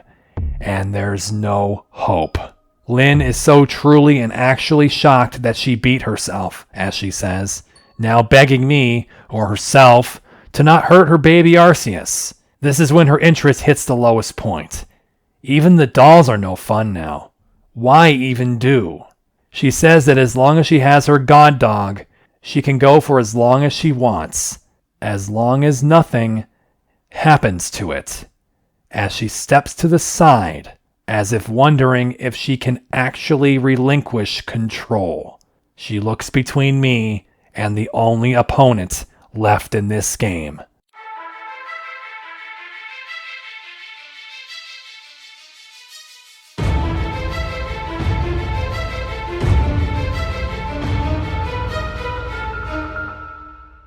Anomaly Arceus. I have something to tell you now. You're never going to believe this. It will sound completely impossible. This is only the second time I have ever entered this fight in my life. That's right. I beat this fight last time on the first try. How in the flying fuck is that possible? You'll get to know the answer, but first, here's another question. Will I repeat that history now? The answer to that is unequivocally no. It's over from the start. The only Pokemon I managed to bring to the final battle are Amoonguss and Slowbro. And Amoonguss is face first with Tornadus Therian form. This was one of the other Pokemon I remembered being here, and it alone was why I wanted to bring Vanilluxe to this gauntlet for what happened last time. Because of that knowledge, I know that Amoonguss cannot stay here. It's going to use Hurricane, so I must move. I used Protect to find out, and it's true. Now there's another facet of this fight you need to know about that comes into play here. Not only are all the Pokemon in this Gauntlet Pulse 2s, they also have maximum power points in all their moves. Yeah, so that Hurricane I blocked? There are still 15 to go instead of 9. There's nothing I can do with Amoonguss. I have to switch to Slowbro if I want to see any more Pokemon in this fight. Hurricane strikes Slowbro now, but it actually does less than half. Leftovers are going to be amazing now as I protect, but that's when I see something annoying. Tornadus didn't Hurricane again. It used Knockoff. Shit, I can't stand here with Slowbro anymore. But it is right now that I am so glad that at the very least, I can use 2 Regenerator Pokemon, and maybe, in some way, I can stall out this fight long enough to remember what other Pokemon are left. I go back to Amoonguss, and Knockoff hits her, but does less than half, and will now do less from now on. Of course, it means that she will no longer regain health every turn, but we just need to run out the Hurricanes. Back and forth between Slowbro and Amoonguss, we protect each time we can to eat up more power points. But so incredibly aggravating is that Tornadus keeps hitting Slowbro with 70 power accurate Hurricane, so her HP is slowly whittling down despite her Regenerator. But when Tornadus was just about out of them, it missed one, letting Slowbro go back to full HP. But I didn't chance a Trick Room against Knockoff even at full HP, and just kept stalling. That's when all 16 Hurricanes were out, and Tornadus, rather than knocking off Amoonguss more, chose to use Tailwind. Then, thinking it would use Knockoff more, I tried to Spore now, only for Tornadus to use U-Turn and show me a second Pokemon that would be put to sleep immediately. Mega Rayquaza. Holy fuck! There's this much ice weakness in this phase? I know at this point the stalling is pretty much over. I've gotten my one extra Pokemon to see, and there's nothing I can do. It uses Dragon Ascent, which does far more damage and can kill my Pokemon from full HP, especially since it started with a magical seed for a Quint boost. That's it. It took 46 tries to reach this point once, and I barely hurt them. I now know that I can't be coming to this phase without ice moves, but that is so difficult to manage. I want Vanilluxe so badly. I want Camerupt too, but I can't fit either of them into this team. Literally all I can do right now is put Ice Beam on Slowbro. At the same time, I decide that Giga Drain on Amoonguss is not great. If we do somehow reach the end of this gauntlet and we don't have Perish Song anymore, then Toxic is my last chance. I also teach Stone Edge to Hawlucha as another way to hurt the flying types in the final round, if she even makes it that far. We start the painful, arduous ascent back up this mountain of suffering with another case of Komo-o insomnia, only to quickly fail the second fight when Necrozma dodged a heat wave, forcing Mawile to stay longer and we cannot guess the move directions correctly. Play rough miss. Quick wake up. Then testing a different direction with the Landorus where Slowbro uses a Focus Sash to Trick Room, then still need 2 Ice Beams and a Freeze and a Lost Turn to kill, which leads to Mawile having to be normal speed against Altaria, but it only used Body Slam, so the Mawile killed it and we got to the second phase without Hawlucha appearing. This will never happen again. That phase 2 killed Mawile in 1 heat wave. I switched into Magical Seed Hawlucha without Necrozma dying, but it was burned, so Hawlucha didn't take a lot. But Houndoom was the one targeted by Volcanian's Earth Power. Then Volcanian bailed, Necrozma died, Magearna is here, and took 5% from Stone Edge. High Jump Kick killed Tyranitar, and Magearna's attack was protected against. But Sucker Punch to Lunala fails as it decided to use Trick Room instead, and Aurora Beam blinds my damn annoying bird.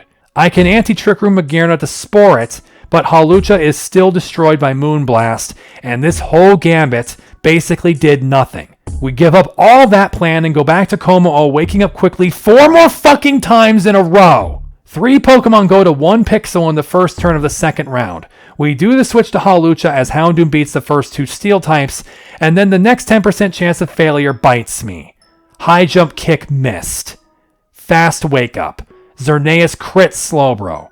Missed Necrozma with Heat Wave, so Mawile dies as we fail to kill Duskmane with Sucker Punch and Heat Wave next turn. Bring out Hawlucha, and for some reason Lynn still wants to put Tyranitar here first. High Jump Kick does not miss this time. Heat Wave kills Necrozma. I tried my damnedest to kill Magearna now with a High Jump Kick and Heat Wave, but it still wasn't enough. Magearna killed Houndoom, and their Trick Room started. I wanted so badly for them to attack Protecting Honchkrow so I could kill Magearna, but they still went for Hawlucha. Lunala was barely damaged, which was enough for Sucker Punch to kill it, and we spored Magearna. We do the same to Volcanion immediately after, and take over half with Sucker Punch. But now, Magearna is likely to wake up while Volcanion just went to sleep. I have to kill Magearna now. Hopefully Sucker Punch is enough. It was. And then, the fucking Volcanion woke up! That fucking bastard got up and killed Honchkrow literally 1 turn before I got a chance at the 3rd fight. Fuck that. I'm sick of this. We've only gotten to the last fight twice in 60 attempts. And look at this. We have literally the same 2 Pokemon as before. I decided I'm not bothering with Stall again. If I want to do anything, then I just need raw luck, in the form of a Hurricane Miss for Spore. It doesn't happen. Only Slowbro is left. I protect 1 turn for leftovers, then just try for Trick Room just to see. Wait a minute. Slowbro lived through knockoff? Even in an attempt as disgustingly lost as this, I learned yet one more thing. If Slowbro has 400 HP or so, she'll live knockoff, letting her Trick Room. But the outlook of this fight goes from horrible to so bad it hurts me. Ice Beam from Slowbro does a 3rd. There is nothing I can do to win this fight as is. I am utterly powerless against the 3rd phase, and I decided I needed to know. I already know what 2 of the other Pokemon are in this fight. One of them you all already know. But I needed to look up in Big JRA's guide what the last 2 were. Turns out, the other 2 Pokemon I didn't know were also both Flying type. That's not to say they were both weak to Ice, but it meant Ice was something I needed badly. These 60 losses represented my first night of attempts at the final boss, at which point I gave up for the night, knowing that something had to change. I was not going to win with this team. But at the same time, what the hell was I supposed to change without totally upending the first 2 fights? The first one especially. It is cinched up, albeit at the mercy of luck. That fight requires Mawile, Hawlucha, Slowbro, and Amoonguss remain in my party. Then I started thinking about something. I was staking so much on Haunch Crow and Sucker Punch. But has that actually been accomplishing anything? Sucker Punch isn't one-shotting things, because I had now come to fully understand. These fights aren't going to let you have the easy one-shots using Sucker Punch on New World or Acrobatics on Big Top. The opponents you face are simply not weak to them, and with Pulse 2, that makes this approach useless. So I'd come to the realization that Haunch Crow was the wrong Pokemon. What? The critical Pokemon for Arceus? Well, she's only critical because of Perish Song. It's not like she was critical because of Perish Song and Sucker Punch. So the answer is to find something else that knows Perish Song that will more directly counter the enemies in this fight. Particularly, we need something for the third fight that can hit these flying types with weakness, meaning Ice. Ice type and Perish Song? Then it must be Lapras. It could have been Jinx too, but I chose Lapras for two reasons: bulk and low speed. Trick Room is still going to be in play here, and I need Lapras to be able to function in that. This does suck though, because Lapras has way less power than Jinx. But I decided to go with Lapras for sure when I was looking through the list of moves that the New World buffs, and found a move that Lapras learns that Jinx doesn't. Ancient Power. Ancient Power is doubled on New World. 120 power. That is huge, because not only would it be so important for the third phase, it also gives me a fairly good option to Volcanion. Ice Beam, Protect, and the all-important Perish Song round out this brand new Pokemon put together in desperation to beat the final gauntlet. But then, I kept looking through that list of powered-up New World moves and found one other, and I knew I had to make one more change. That move is Eruption, which gains 50% power. Eruption functions where if a Pokemon has full HP, it does full damage, but the less HP the user has, the less it does, which is why I've never bothered using it even though I've had a camera up the entire series. I've always considered that drawback to be too annoying to rely on. But here's the thing. At full HP, Eruption on New World has 225 power. Let me put this another way. It has over double the power of Heat Wave, hits both enemies still, and has 100% accuracy compared to Heat Wave's 90. I had to have it. It was the key to the second phase. But I knew I had to use Eruption without assistance, which meant Camerupt still couldn't be the choice. No, I had to go and set up another brand new Pokemon who has both Eruption and Speed. Typhlosion. This is another instance where I can feel the smirks on some of you watching, like I'm a child learning what adults have known forever. Typhlosion is going to replace Houndoom, and my god, he'll do everything Houndoom can and more. He's starting with Choice Specs, and I gave him Nature Power. Yeah, I'm finally using it, and on the fights I expect him in, it will become Spatial Rend. That's another ridiculous move. 100 power boosted 50% on New World, so it will be a crazy powerful neutral move. Way better than Sucker Punch.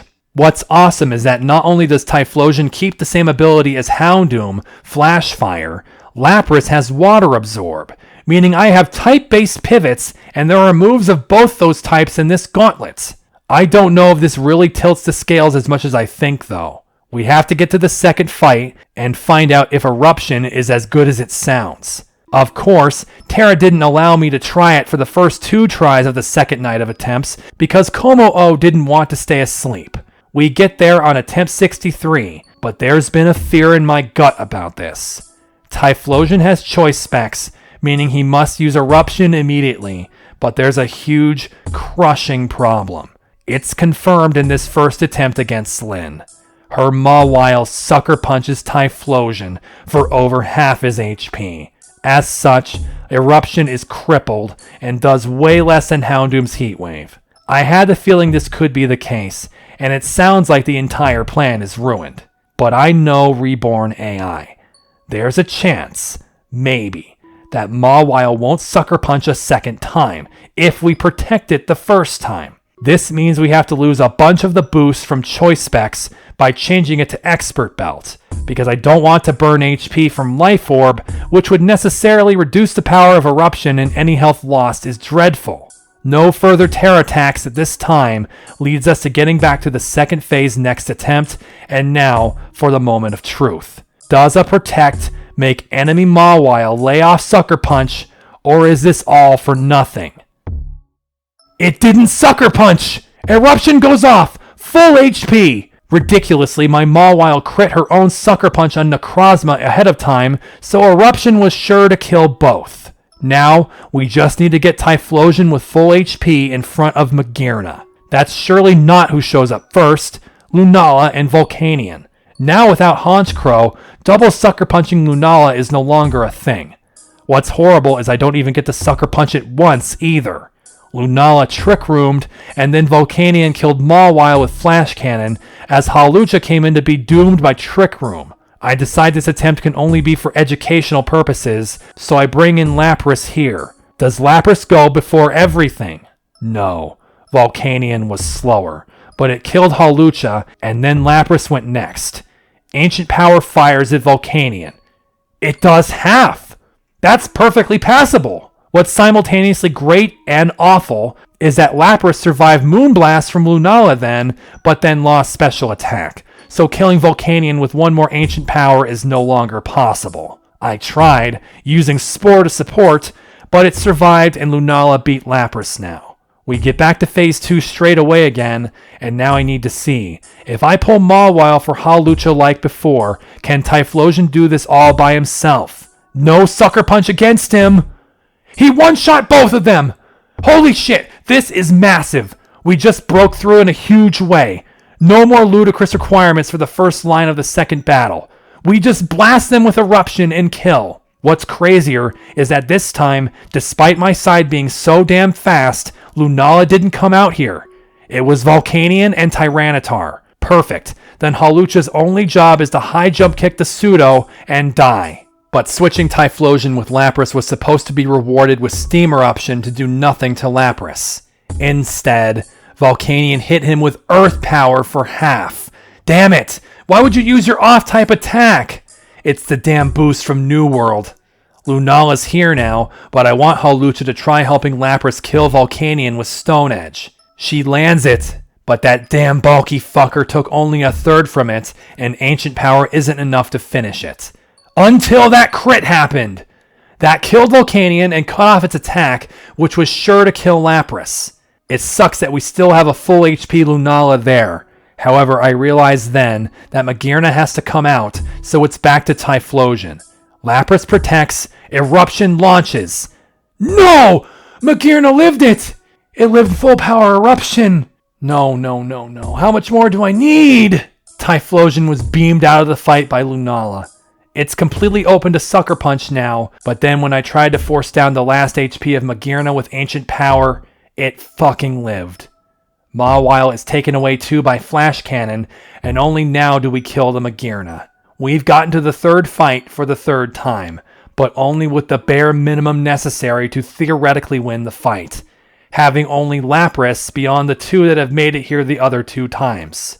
We begin the battle with the Anomaly, and I have to get Trick Room started. In order for Slowbro to survive knockoff, she has to have 400 HP, but she started with way less HP than the other times, and getting hit with a Hurricane switching in brought her to 82 and confused her. She has to leave right away without leftovers going off twice.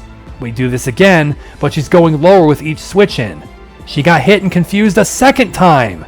I have to protect the heal a bit. Yes, it went through. Back and forth until we find the way in. Hurricane did miss her once, so she regenerated up to over 500 HP. We had to wait all the Hurricanes out until it finally used Tailwind. This is my chance. 433 HP, it's enough to survive knockoff. Until knockoff fucking crit her! Ladies and gentlemen, the worst crit of all time. There it is. And then to utterly salt the wound, when I went to Amoonguss to spore the incoming Rayquaza again like it happened before, as I switched to Lapras to just test what Ice Beam does to the Mega Emerald Uber, It woke up as fast as possible and killed him. And now, with that absolutely infuriating, demoralizing defeat, we have reached attempt 66. You know what that means, right? The Tsarina bullshit fight from episode 2 has finally been unseated as the battle with the most resets in this series. Now the top spot finally goes to something far more deserving. Only 3 more losses and we'll surpass the reset count of that single rock I mined for a max revive. Terra continues to demoralize with a crit against Slowbro as Xerneas. I went for regenerating Slowbro in a way that could have cost me. I switched her in for Mawile, then out again for Hawlucha, in the hope that Earth Power went for Slowbro and would whiff on her. Instead, she took Tyranitar's Crunch for half, as Lapras took the Earth Power for half. I don't like all this damage already. I protected with Lapras to kick Tyranitar in the face, and Volcanion couldn't go for Hawlucha. Now I know that Hawlucha can't help Lapras kill Volcanion, nor can I keep Lapras here anymore because he'll die to another Earth Power. Instead, I do the best thing I can, which is to break Shadow Shield on Lunala. It ends with Hawlucha being shot down, and Amoonguss taking a huge hit from Earth Power. I was hoping then that Volcanion would kill Mawile instead of Amoonguss after Lunala died, but it didn't heed my plea. Now I'm in a really bad place. Volcanion is still at full HP, and I need to bring Typhlosion out for Magearna. That's when I realize I still haven't fixed the issue with Magearna. Eruption fires, and Magearna survived. Typhlosion died to Earth Power, and Mawile protected. Then I lose Mawile after she finished off Magearna, and Trick Room starts. But it has all drained away. Lapras is faster than Volcanion, so she was killed by Earth Power first. I'm not even bothering trying to enter the final battle like this. Another immediate wake up from Como-O gets me to remember that I need to do something about Magearna. I don't have other options. I can't use choice specs, so it'll have to be Life Orb, paradoxical as it is. We get to the second fight with the orb and blow down the first wave the same as before, but this time I know to put Hawlucha on the right now to absorb Earth Power. Except then the fuckers change sides again! Ancient Power kills Hawlucha! This sucks! This basically is just more RNG. I can't predict this. I tried the same sides again and got destroyed the exact same way. Wake up early, wake up early, wake up early! Then, all the way up at attempt 74, I decided the reason for their attacks may be because of Slowbro's HP. Tyranitar should be trying to kill Slowbro with Crunch, but it probably thinks it doesn't need to at 381 HP. Therefore, Hawlucha comes in on the left this time. And this time, it finally whiffs her. But Tyranitar actually also did Earth Power on the right, too. Fortunately, its Earth Power is far weaker than Volcanion's, so Lapras only went down 25%. But this is when something bizarre happens. Volcanion left for Magearna. It's hard to know if this is better or worse, but all the same, Tyranitar was kicked. Here's Lunala. Break Shadow Shield, Hawlucha dies. Then punch Lunala to death, but I was too hopeful that Magearna would kill Mawile then. It aimed at Lapras, who became Typhlosion, and he died. My last way to kill Magearna. Wake up.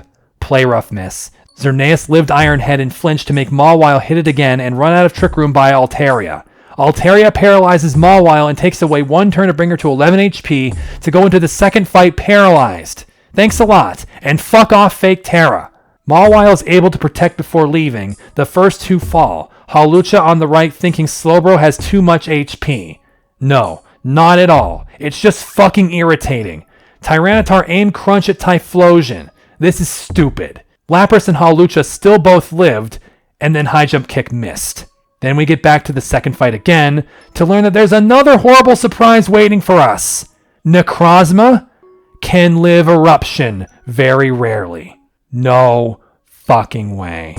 This is with Life Orb. That means Expert Belt would make this happen even more. So Life Orb has to be required now. In this instance, Slowbro was shot by Sunsteel Strike, but she lived, though now she can't regenerate all her HP. Now we have Volcanion and Necrozma, but I have to kill Duskmane still before it attacks. I have to gamble that Earth Power will head for Slowbro and fail on Hawlucha. Yes, That happened. Now Tyranitar is here second to Hawlucha. That means High Jump Kick can kill that, while I just have to give up Hawlucha or a ton of HP from Amoonguss. Until another bizarre thing happens. Volcanion was choiced onto Earth Power, and instead of using that on Typhlosion, who changed to Amoonguss, it left for Lunala. Tyranitar didn't dodge this time, and then Volcanion returned right away. Hawlucha has to stay to break Shadow Shield, but I think about something then. Is Volcanion going to shoot Fire Blast at Amoonguss? If it does, then Typhlosion can Flash Fire that. Hawlucha dies, and then... Oh shit! It did it! Typhlosion's back in! But, was this useful? I still can't kill Volcanion, so I have to bring in Mawile to kill Lunala, and hope that it chose to kill Mawile instead? Wait a second! Now Magearna's here. Typhlosion is pretty close to full HP, and he has Flash Fire. I bring in Lapras, Protect, and Eruption. It killed Magearna in one hit! The way this fight went is unbelievable, because I have just nearly found a way to make the second round consistent. Baiting Fire Blast from Volcanion to Flash Fire Typhlosion just solved Magearna. But of course, this was on the back of the Necrozma surviving the first eruption and not killing Typhlosion. In whatever case, I just need to kill Volcanion now. I decide to go for Nature and Ancient Power and hope they kill it. Spatial Rend alone did it with a crit! Okay, that didn't answer anything about consistency, but we've just reached the last battle again with the best position I've had yet. 4 Pokemon alive. But sadly, the first Pokemon out against Tornadus is Typhlosion, and I go and throw him away because he was not faster than Tornadus, dying to knockoff. Damn it! Now I have the same as last time, but as long as I don't get fucking crit again, we may be able to do this.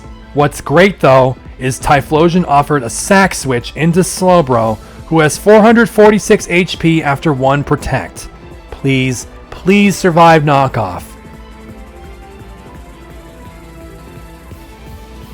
Yes! Holy shit, the extra leftovers are needed! Trick Room is on! Can we do this? Ice Beam from Slowbro does a third, now Lapras must do the rest with his stab. He can! And out next is the Pokemon I put Ancient Power on Lapras for. Ho-Oh! Quad damage on a 120 power move! That's not enough? Are you kidding? I got this far and used quad damage on Ho-Oh, and it lived? Yeah, because on top of its already stupidly high special defense with Pulse 2, it also has a careful nature. Everything went into making this thing as specially tanky as possible. But I got a saving grace. Ancient Power's Quint boost went off for Lapras. Now, Sacred Fire did less than half, but it did burn. No matter what, we managed to kill Ho-Oh. We've beaten 2. There are only 2 more that matter. What? It must sound very strange. There are 6 Pokemon, right? Well, let me say this. If I get through the next 2 Pokemon, I win the game. But the last one that makes me incredibly nervous is out next. Yveltal. I hate that this fucking thing is here. It's only single weak to ice, and I agonize over what to do with it. I don't have much Trick Room left, and I have a special attack increase for Ice Beam. The crux of this fight comes down to having Lapras and 1 other Pokemon alive, and at this moment, I only have Amoonguss left with him. And I go and make the play where I switch to Amoonguss and put it to sleep, only for it to wake up in 2 turns. No. I should have gone for it. Special attack up with Ice Beam, hope it kills. I didn't think it would. I wanted to have more than 1 shot at it. In the end, I got no shots at it. So I know nothing about what Lapras does to that thing. And down the mountain, I am kicked again, away from the ultimate challenge. Terra doesn't bother me, and Necrozma and Mawile die to Eruption simply. Hawlucha ignores Earth Power but also gets crunched, which is pretty much perfect anyway. Once again, Volcanion switched here for Magearna. Tyranitar dies. This was bad though, as Magearna is about to unleash on the right side while Hawlucha breaks Shadow Shield and die. It had to be Amoonguss, But incredibly, she took the Fluor Cannon from the powered-up Magirna and lived anyway. Mawile can come in and do the last thing she needs to do, Sucker Punch Lunala, and then get Flash Cannon by Magirna to open space for Typhlosion, until I realized that Flash Fire didn't happen this time. Magirna may not die this time, and Volcanion is still here. For that purpose, I have to go for something crazy. Lapras comes in, protects, then Amoonguss switches for Typhlosion. I need Fire Blast on him, and Magirna looking at Lapras. No, it was Earth Power on Typhlosion. I need to somehow recreate the Flash Fire scenario again. It was on attempt 80 that I found it. When Hawlucha comes in for Slowbro, protect with Typhlosion. We took no damage. Then I expected Volcanion to shoot Earth Power at Typhlosion. Why wouldn't it? Instead, it leaves as I bring in Amoonguss. And Lunala is here now instead of Magirna. Then Volcanion comes back to burn up Amoonguss. Break Shadow Shield, Fire Blast Flash Fire. Sucker Punch Lunala down, lose Mawile, Eruption Magirna straight out. Then Volcanion is too slow to attack us again. Holy shit, we found it. This is the path through the second fight. It works with only a couple luck checks, and we just have to hope that switching AI doesn't screw with us somehow. It now means we can finally work to solve the final battle, with the hope we now get many more chances at it. Like before, I only think that Typhlosion can be useful to sack for Slowbro to allow Trick Room to get underway. No knockoff crit means it does. We kill Tornadus the same way. But now, for some reason, isn't Ho-Oh second, but Yveltal.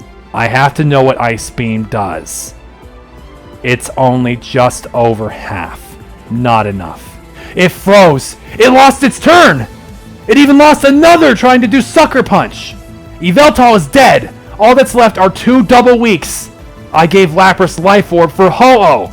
But yet again, Ho-Oh survives. And this time, no Quint boost means Sacred Fire does more damage, and the Life Orb I gave Lapras instead undoes him, having drained a ton of his HP, and he faints.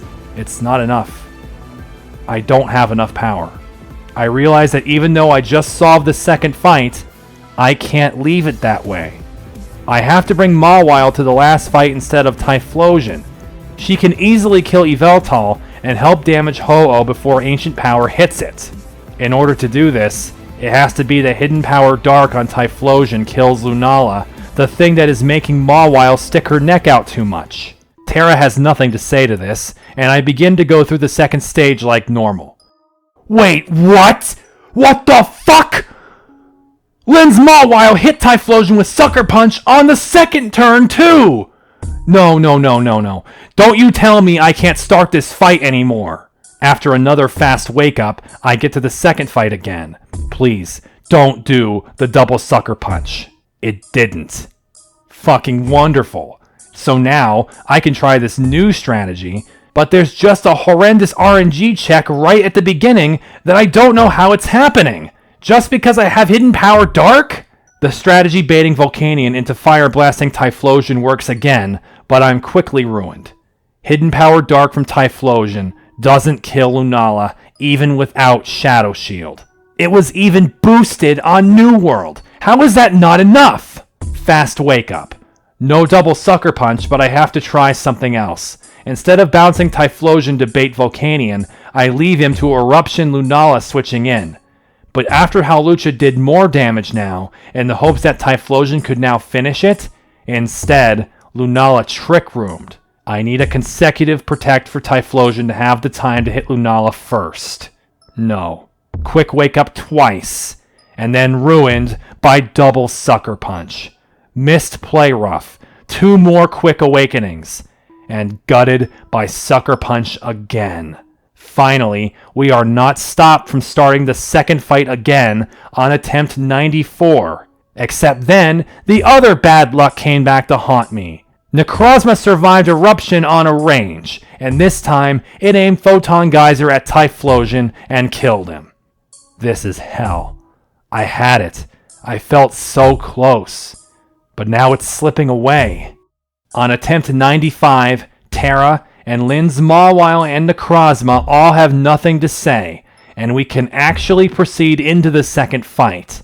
At this point, I can't do anything to save Mawile. We just have to get to the third fight and hope something works. I had put Payback on Hawlucha to hope it did more damage to Lunala, but not really. The only thing that can save Mawile is a Fire Blast miss. We don't get such a thing. We use the script I had found earlier, make it to the third fight for the 6th time, but how will it be any different?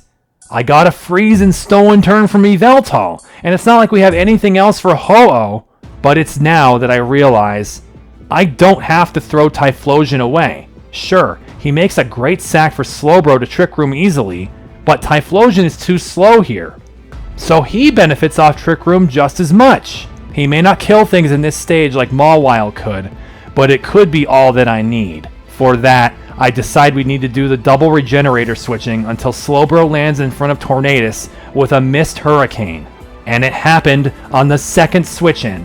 Avoid the knockoff crit. Yes. Ice Beam and die, go to Lapras, finish off Tornadus. Now it's Yveltal, and all I can hope for is that Typhlosion does enough damage that Lapras kills without getting hit. But I forgot it was going to go for Sucker Punch. But I had forgotten something else. Something that just saved this attempt. Typhlosion used Nature Power, which causes Sucker Punch to fail. And it did half! Yveltal Sucker Punched again. Typhlosion killed it on his own. It's Rayquaza now. This is it. We use Lapras. It has to recharge when it comes in anyway. Ice Beam? What? No! Fucking no! 1 HP left? It then hits with extreme speed. Wait, Lapras is alive. We beat Rayquaza. All that's left is Ho-Oh again, but we only have 1 turn of Trick Room.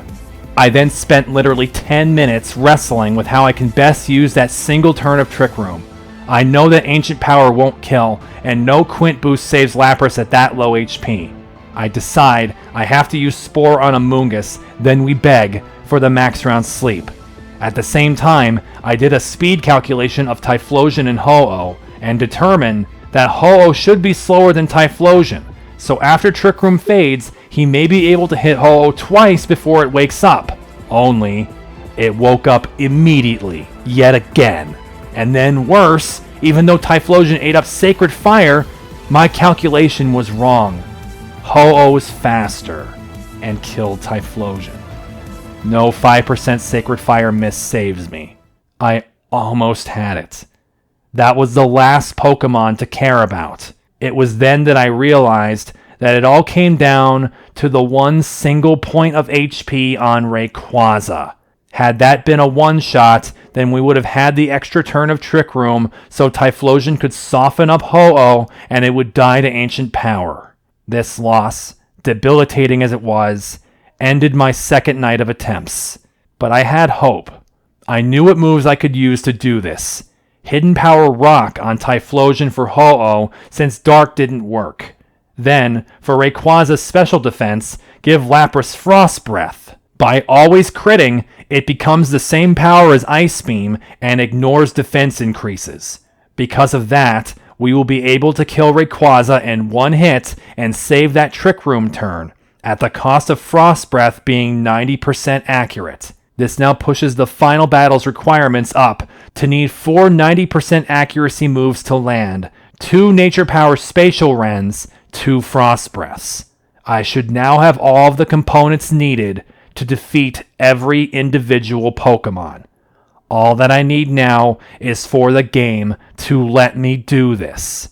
The third night of attempts began with attempt 96, and though I fully expected her to troll me, Terra let me pass. I begged the game to not do double Sucker Punch, and it didn't. Necrozma died, normal pattern. Switch to Hawlucha, no damage. Switch out Typhlosion for Amoonguss, hit high jump kick. Lunala here, no damage. Break Shadow Shield, bait the Fire Blast into Typhlosion. Fire Blast missed. Fuck you. I don't think I kill Magearna anymore, but I just continue, using Sucker Punch to kill Lunala. And then, Volcanion switched. What?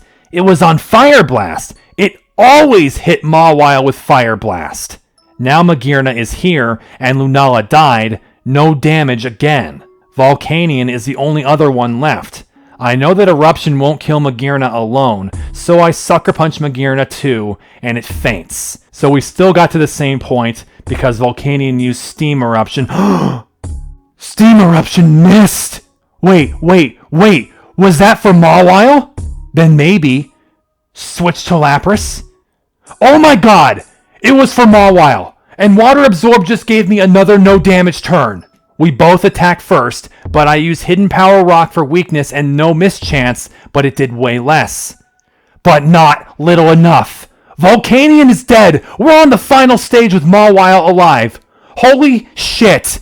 I was fully prepared to do this without her, but now we have even better options for Yveltal. But none of this matters until we get Trick Room off the ground, and something worries me from the start. Now it's Mawile up front, and her Intimidate just went off. I have no idea what Tornadus will do now because of this. Foolishly, instead of checking with Protect, I switch directly to Amoonguss, who is targeted with Hurricane. It missed! What is happening? I want to go right to Slowbro then. There's no reason to bait out too many Hurricanes. I want one to miss on Slowbro to give me the chance to Trick Room. She takes one and gets confused, so back and forth we go. And the second one missed. But now I'm scared about the attack drop. Slowbro may not die fast enough anymore, and we lose the turn of Trick Room anyway.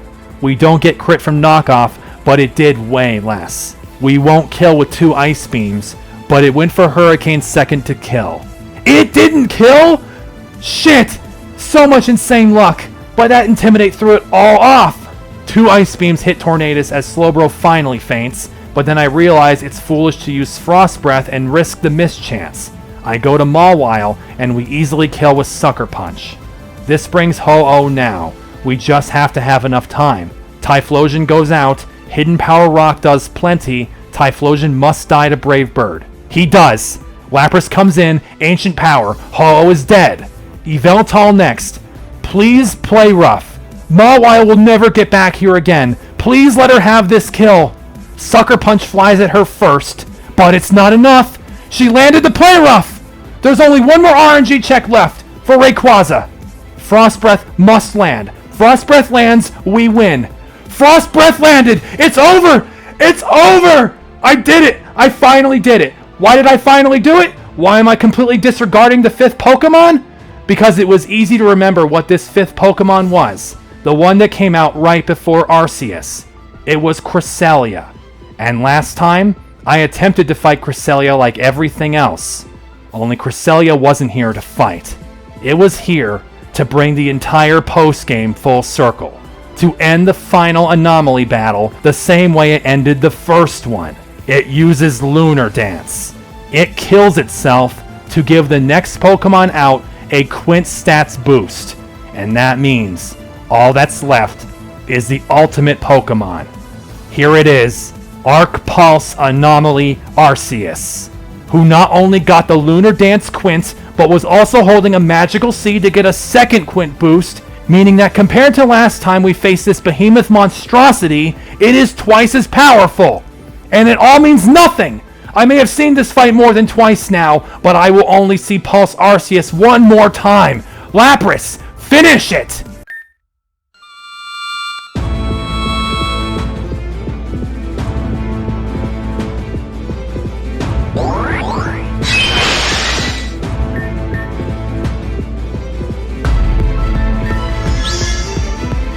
There's nothing you can do, Arceus. You can't break Protect. Lapras even got a Chained Protect. You can judge Lapras, but you will see no other Pokemon, no Pseudos, no Legendaries, no items in battle. Arceus falls to Perish Song. It is over. I have finally done it. Oh my god, I put so much screaming in the script, but I don't care. I was ready for a third night of suffering to RNG. Then the first attempt of the night, and we won. I couldn't believe it. I still can't.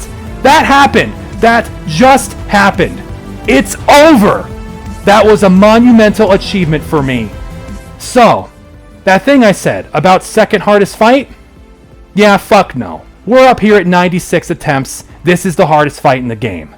What this makes me wonder is, Was I stupidly lucky in the other triple gauntlets that they never surpassed 10 attempts? Was I that much better? Or was this one just that much more insane than the rest? But my personal victory is, we didn't break triple digits. So you must now be incredibly curious how it is I did this last time, especially by winning the final phase in one try. Well, this may not surprise you, but I knew I had to do something again for this final battle, like I did for Glass Hell. I recorded the entire thing last time too.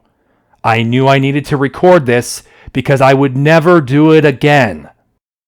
First thing, my team for the final battle. It began as Talonflame, Mega Heracross, Blastoise, Camerupt, Vanillux, and Slowbro. Yeah, Blastoise was only there because I wanted a dramatic finish with my starter in the final battle again, and I'd soon learn that many of these choices were awful. I tell you, it was bad.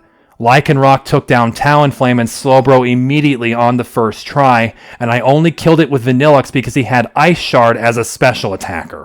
Mega Heracross, for as much as I used her throughout that playthrough, really didn't come in handy here. She had to not get weak results on Striker bonus to kill Meloetta. Getting Trick Room down early made opponents like Landorus and Altaria easy with Vanillux, but this team was not suited to beat the first round. My strategy on the first fight to minimize the damage of Lycanroc was to give up Slowbro after Trick Rooming so that I could have Shift Mode give me the exact order of Pokemon I wanted. I could never tolerate a blind switch. I got to the second phase on the 6th try, then lost instantly. It's practically impossible to use revives in doubles. I then changed Blastoise for Mienshao and Mega Heracross for Mega Mawile. Yep, just like today. Except Mawile did not have Sucker Punch back then. That made it easier to kill Xerneas, but I found that the range for it surviving Iron Head was bigger than it was now. I only got back to the second fight again at attempt 13, and found that Necrozma and Slowbro would both use Trick Room at the same time. Meanwhile, my team did nearly nothing to them. I had to keep getting rid of Pokemon, starting with Talonflame, who is useless here. Klefki I used for one attempt, then went to Houndoom, who did not have Heat Wave. The one thing to bear in mind is, I had no desire to win this without items. I did everything in my power to survive hits in order to use a max revive and just outlast them. But like I said, in doubles, this is a fool's errand. But I only wanted to go over one specific attempt, which was attempt 56. In this attempt, instead of Slowbro dying like usual, she lived by dodging a Stone Edge, which was really rare. After that, the rest of the first round was all of the one-shots I had set up hitting the ranges I needed. Xerneas dying to Iron Head, Meloetta dying to anything but a weak result high jump kick from Mienshao, everything else pretty consistent. Now my whole team was alive in the second phase. I got a crazy lucky start with killing Necrozma only losing Houndoom, and Iron Head flinched Mawile's second turn. Volcanion killed Mienshao from full HP with Flash Cannon though, and my Mawile defeated the other. Then the items came out, and the cheesiest strategy possible. Revive Houndoom to Destiny Bond Magearna. At this time, Trick Room got started, so when Camerupt came out, he killed Volcanion with Earth Power, and then used a Focus Sash to not die to Lunala. Meanwhile, I was just pouring revives into my team with Slowbro's turns, who was surviving like I couldn't believe. Focus Blast and Earth Power focused down Tyranitar, leaving only Lunala. I was so mad right at the end, because I used Earth Power first, then Crunch, and Lunala still lived to kill Mawile. After that, Vanillux and Camerupt were the only two of my Pokemon left, and we made it to the third fight for the very first time after 56 attempts, and I felt hopeless. Camerupt had 1 HP. Vanillux was where he needed to be in the last fight with all the Ice Weak Pokemon, but come on, there's no Trick Room. But Vanillux, no matter what playthrough it's in, is always the clutch master, who starts the fight against Tornadus by reviving Slowbro, and Vanillux survives Knockoff. Then I full restored him so that Knockoff wouldn't be able to two-shot him now. Unfortunately, it went to Hurricane and Vanillux fainted. Camerupt went out with 1 HP to res Vanillux, Slowbro starts a Trick Room surviving knockoff just like today, and then Vanilluxe switched in to take a knockoff. And then this happened. The crowning moment of Vanilluxe. He fires 70% accurate Blizzard. It hits. Tornadus lived. Fires 70% accurate Hurricane. It missed. He ice shards down Tornadus. This was beyond belief for me. And it was then that I believed I had to win this now. This would never come back again. Yveltal was next. I knew I had to get Mawile up. But that was when I found the way in. I revived Mawile with Slowbro, but Yveltal wanted to sucker punch her. It took so long to finally kill Slowbro that I got to res and fully heal nearly my entire team. Yveltal kept wanting to just sucker punch Vanilluxe too. Then before it ran out of sucker punches, Slowbro was alive again and wasted one more of those so Slowbro could Trick Room again. It then Black Hole eclipsed her, but Mawile was ready to bash that stupid bat. It was gone. Here's Ho-Oh. It gets hit with Rock Slide from camera up for half, then flinches. This would never happen again. Trick Room was still going. Here's Rayquaza, but one freeze dry didn't kill, and then it extreme sped down Vanilluxe. Mawile though had plenty of tank to survive that and finish off Rayquaza. This led into the last two, but of course, I had no idea what was about to happen. Cresselia came out, and I had long forgotten about the lunar dance strat it did at the beginning of post-game. As such, I saw what it did, and I had just made it to Arceus. I just had to beat this one last Pokemon. I believed then, like the biggest idiot, that all I needed was a type weak to ground and Camerupt would win with Earth Power. Then I did 15% and realized I was screwed. I should have used Destiny Bond. I tried to revive Slowbro for Trick Room so I could Destiny Bond. She was atomized. No chance. Its judgment was unbelievably powerful, and if it rolled a bad type, it could use Spatial Rend to destroy me instead. Houndoom, of course, was nowhere near fast enough as he was in the first champion fight, and I only had me and Xiao left. I now sat there despairing that I had just lost my one chance that I had scraped and fluked my way to getting, my one shot at the final battle, and it was going to go away. I would never see this final opponent again. I believed I may never beat this game. I would never go first with me and Xiao, and all of my teammates died in one hit. No one was going to set up Trick Room, get chip damage with priority moves, nothing. I then discovered the item I thought would save me. Sacred Ash, an item that revives and fully restores all of your party to max HP. I hate this item. Why does this item not work in battle? It would have given me hope. But no, there was nothing here for me. No item I had was going to keep a Pokemon alive to survive anything. And then it hit me.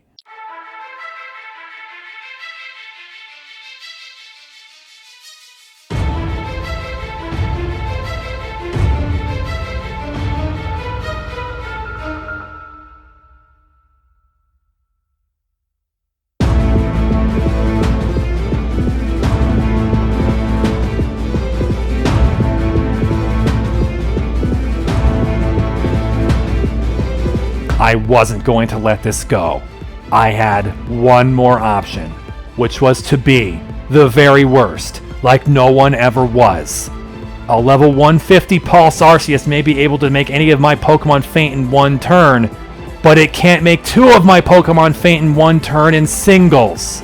And therefore, all I had to do was use a revive every single turn, and eventually Arceus would struggle itself to death. I found out that if it couldn't hit a Pokemon with Judgment, like Mawile with Poison or Dragon type, then it would use Psyshock, and she survived. So I could save revives per turn because there was a worry that 50 revives by that point wasn't enough. I even started to attack it with Crunch, lowering its defense, but once it returned to Judgment, I had to be on the run. Still, as long as my action per turn resulted in one of my Pokemon standing up before Arceus struck, as long as I had two Pokemon at any time, I could not lose. I kept it up until finally it had run out of judgments. Now Mawile was nearly invincible to it.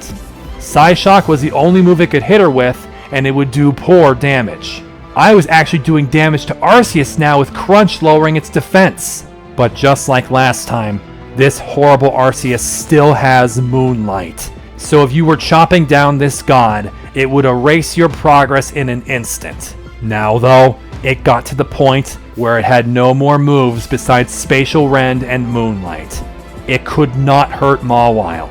It was only a matter of time before it tired out completely and it would fall to my entire team, now standing revived before it.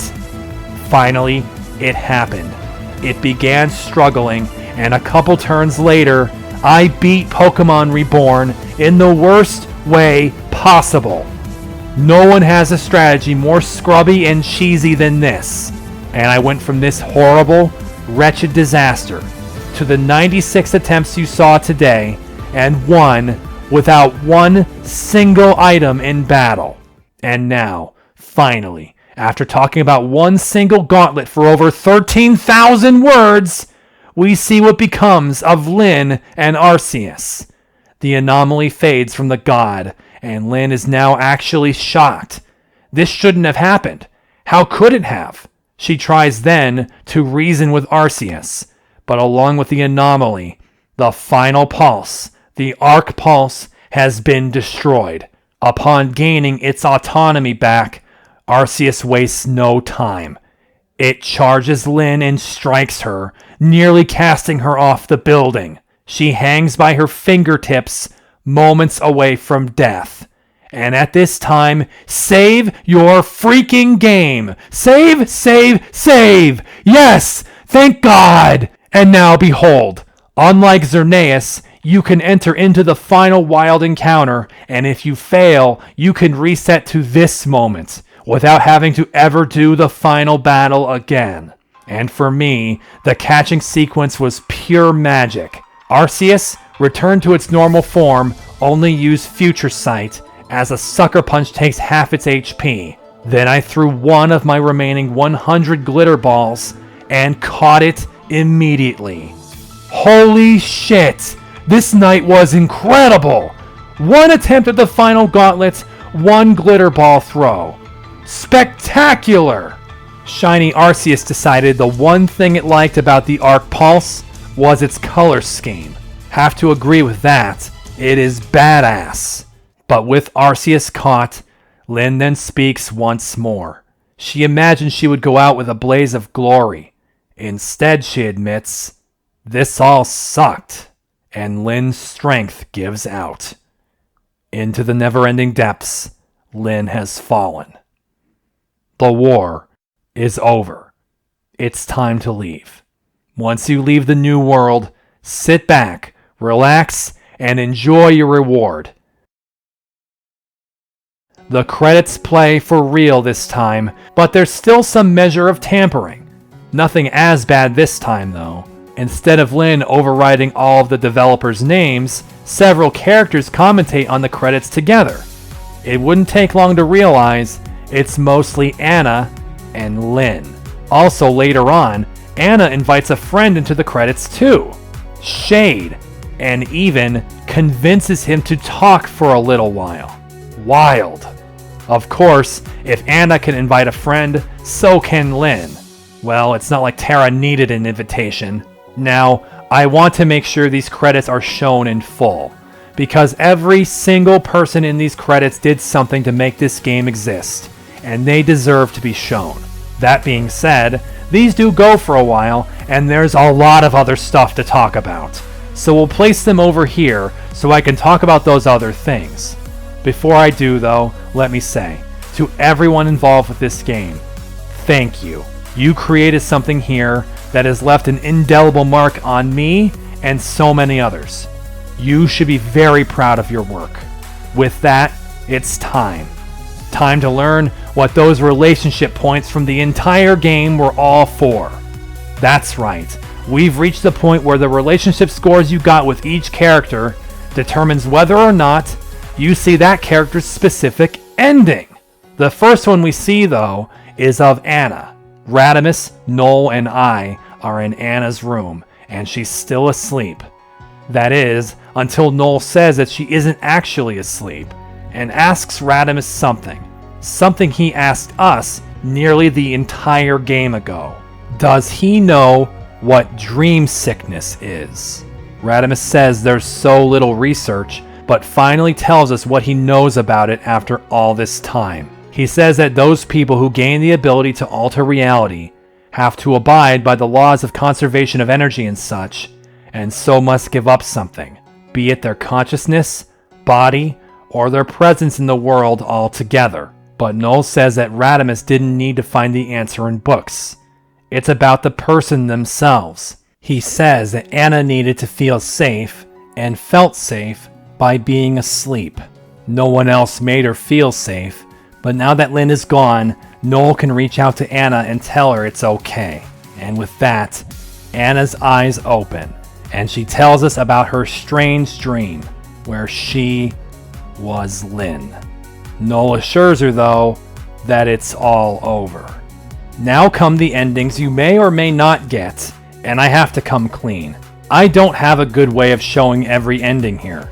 I know I didn't get them all. I'm not sure you can get them all in one run.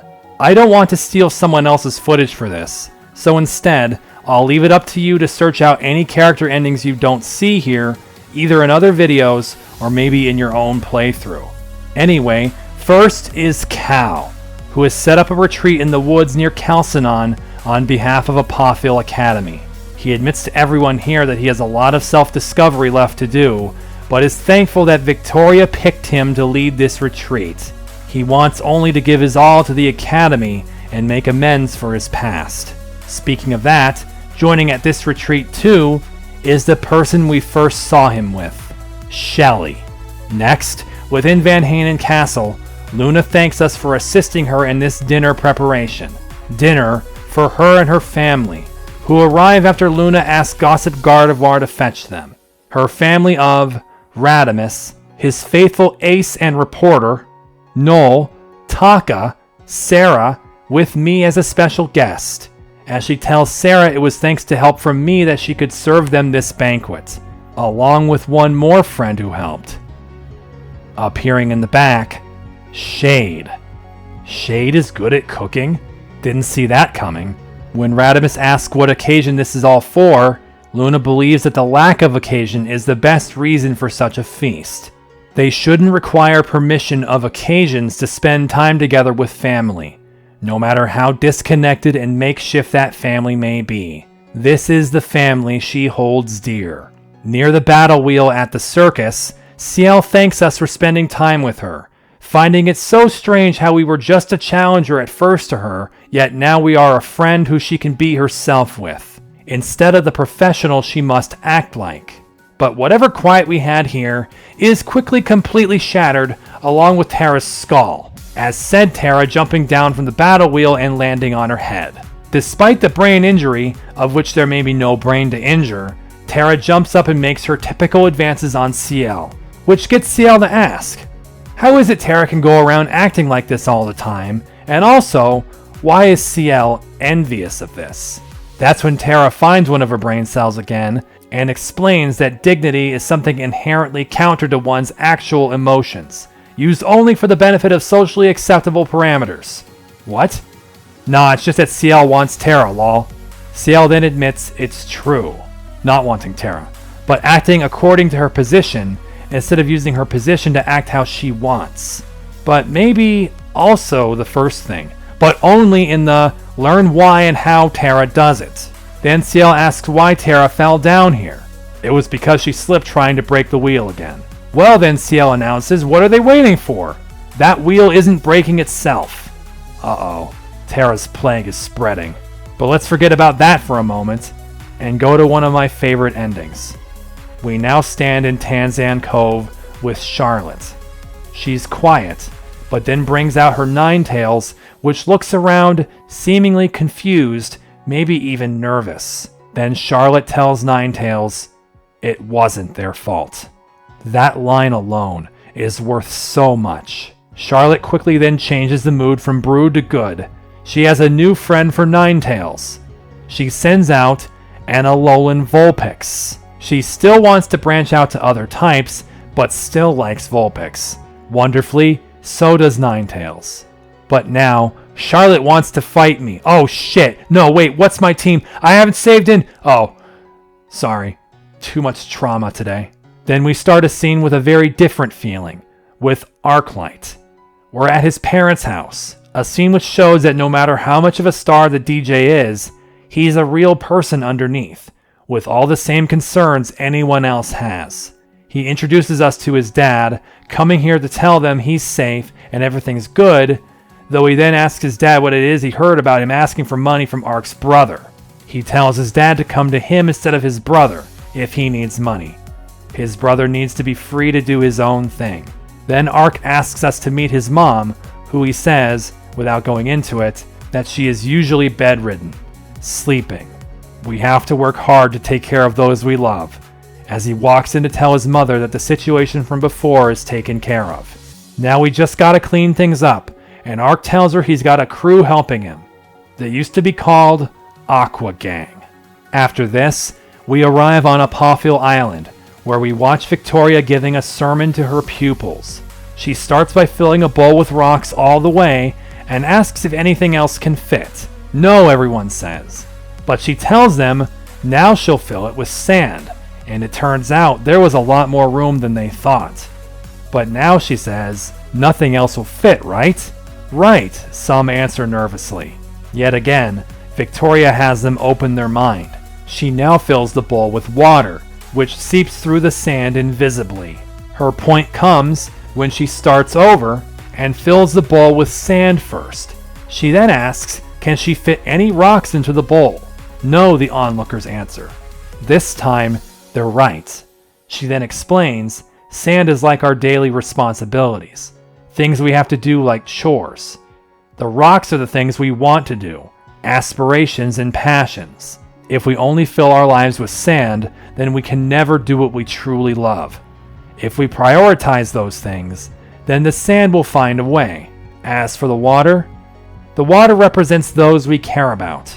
They fit in no matter what. Just then, 2 rangers from the Johto region arrive, asking about a famous teacher at this academy. Victoria, still, believes they are thinking Kiki, and tells them sadly that she is no longer with us. No, the name they heard about was Victoria. You can only be Victoria. Okay, time to lose more brain cells, as we find ourselves back in the Glitch City. Yeah, this place still exists, and we're here with Samson, who is getting steamed. He complains we're being trolled, told to come here and do a simple scavenger hunt. He did this because he actually asked Terra on a date. She told him to do this first, and he went along with it, confident she wouldn't do something drastic like unplug the PC with us in it, even though he believes she has justification for doing so. He admits he forgave her for Meteor way too easily, and believes he should have not done so. What she did wasn't a joke, and this duping here is proving it to him. Until he looks in one tree and spots it. A gift box, not of the black and white around us. So what did he win? A box of pistachios.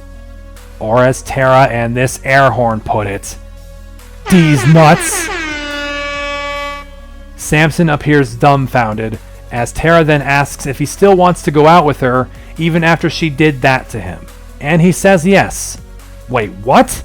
He then reveals he knows that she and Ciel are already together. Whoa, that was quick. That was just 4 endings ago. But he knows too that Terra isn't one to be exclusive, and he wants in. Firstly, he says screw traditional dynamics, and secondly, he's not going to be able to guess a single thing she's going to do, and he wants that. Terra turns on the tsundere at the end, signaling this is just what she wanted to hear. But after Ciel's and Samson's endings, which featured Terra and all of her brain-destroying capacities, now we get Terra's ending, which, since she's sharing it with us, puts her back in her actual self. She's returned to Beryl Ward to see her parents, who are so happy to see her. Terra wanted to introduce us to them, speaking in completely normal human language. Her dad thanks us for being her friend, saying she's just a peach, huh? Yeah. But this is when Tara explains she also brought me here to be a trustworthy third party. She admits now that she got mixed up in some bad things. They think she means just the circus, but she tells them that before she left, she was feeling depressed and bored, but not because of them. She had believed everything in regular life was inconsequential, knowing that the life she had makes that sound spoiled. She wanted to do something different, and then her dad asks if she still feels this way. No, she replies. But this still isn't about the circus and the adventures away from home. She then asks them if they remember Lynn, the girl who stayed with them for a bit. Yeah, well, she sort of became God for a while. Anyway, drop in on Hardy's, Aya's, Kane's, and Ark's latest gig and talk to Aya afterwards. Or more like sit there and listen to her yell obscenities about how badly she did, despite how much she practiced. She's extremely down on herself, something still consistent with how we've seen her, until a child comes out from the auditorium asking if she's the guitarist. Then the kid jumps up and down how super cool she is, bombarding her with questions and wanting to be just like her when they grow up. The child then runs off to get their brother, who will be so jealous they met Aya. This leaves Aya dumbstruck for a moment. Like Aya, she muses. Could be worse. Now I'm waiting at the train station below Onyx Trainer School, and Lumi arrives. She asks if I would pick her up after school since Eve had an emergency working at the clinic. She says then that she notices many students take going here for granted, but she loves to learn in a group like this, always with someone to work with. Now that being said, she's not that thrilled about homework, but she's got her chill beats to study too. We immediately follow this up with Lumi joining her and others at the newly restarted tabletop campaign run by Ace. We join them as they just had discovered a lake made entirely of caramel, with a shadowy creature at the bottom. All of this described in superb, erudite detail by Ace, both magician and wordsmith extraordinaire. Lumi wonders where Taka is, but Ace couldn't contact him, telling them they're sure Taka will return. After Zero's character has a stab at the caramel literally, Lumi wishes her character to try the confectionery geography too, but this rouses the anger of the licorice eel down below. But between Eve and Zero, the eel is immobilized and one-shot by a stab through the eyes. I'll say again, if someone like Ace GMs for a game in real life, they are the best GM in the world. I couldn't imagine a GM being this fantastic and energetic at their role. After striking down the giant eel though, Ace reveals that tied to the end of the tongue of the eel is a bird cage. When Eve's character opens it, out flies a fairy, apparently entrapped within that cage for a long time. When Eve asks what she looks like, that's when Ace calls out to someone else to tell them instead. Into the room enters Ciel. Excellent. What a way to warm the heart. She greets all three of the people that used to be Zell, having never interacted with any of them throughout the game, and asks them to be patient with her, joining a game she's never played. Ciel's GM cousin and the others are all too happy to help her learn, as Ciel then asks if Tara was also a part of this. Well, that's up for debate it seems.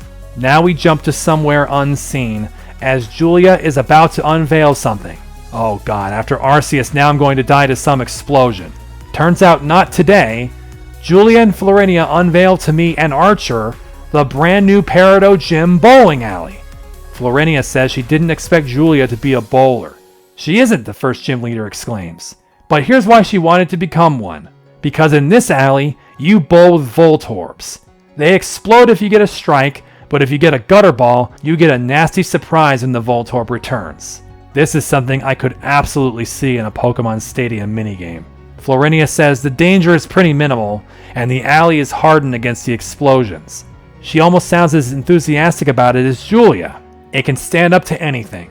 Just like Julia's and Florinia's friendship, Julia cheers. But after Florinia, we then meet up again with her brother. We have found ourselves back in the Mew and Mewtwo arena, where Fern just narrowly defeated a challenger, who gets upset at the reversal of fortune that she just had. But the Fern that speaks to her after is an entirely different person. He actually tries to calm her down, not gloating once about her loss to him. He says they should try to figure out what went wrong for her, telling her where he saw her points of weakness. He even admits he got a lucky crit, and says he was hoping she could pull off the win. However, he can't let challengers win easily now that he's the newest gym leader. You make people walk all the way through the barrel caves into the new world and up the mountain of Neoteric Isle to challenge you? The ace trainer takes his advice to heart, as Fern says don't give up. The badge will be good as hers next time. When she leaves, Fern says he's feeling good in the role, happy that Florinia agreed to pass the mantle to him. He says he can't wait to see the look on that ace trainer's face when she wins, because it'll be the look on his face when he comes for my champion title. Aha, fuck you, Fern. We meet up with Taka then for lunch, as he tells us the horrors of living on his own after having had everything done for him by servants his whole life. Apparently the horrors are for his neighbor seemingly, when he tried cooking something but then set off his smoke alarm and smashed the kitchen light with a melted spatula. But regardless of the difficulties, he's really glad to be able to live on his own like this. He thanks me for being here for him throughout this disaster. This leads us to the Grand Hall, where Victoria is waiting for the new project manager to arrive. She was worried he wasn't even going to come back from his trip to Kalos, but he did, and should show up shortly as she leaves for another appointment. That's when the new project manager arrives. Kane. He tells us his trip was great, especially seeing his dad. He goes behind the desk and says how strange it is that he's really starting an office job, something he considered a prison sentence. He says, though, that the idea that your whole life flies by you and it's all gone is only that, an idea in that moment. You still have the other billion moments throughout your life. If you find the thing you're doing isn't what you like, you can turn away and take a different new step. He believes if this work is worthwhile, he can stick with it. And why wouldn't it be worthwhile? He now manages the Bixbizian Ward restoration. You've got this, Kane.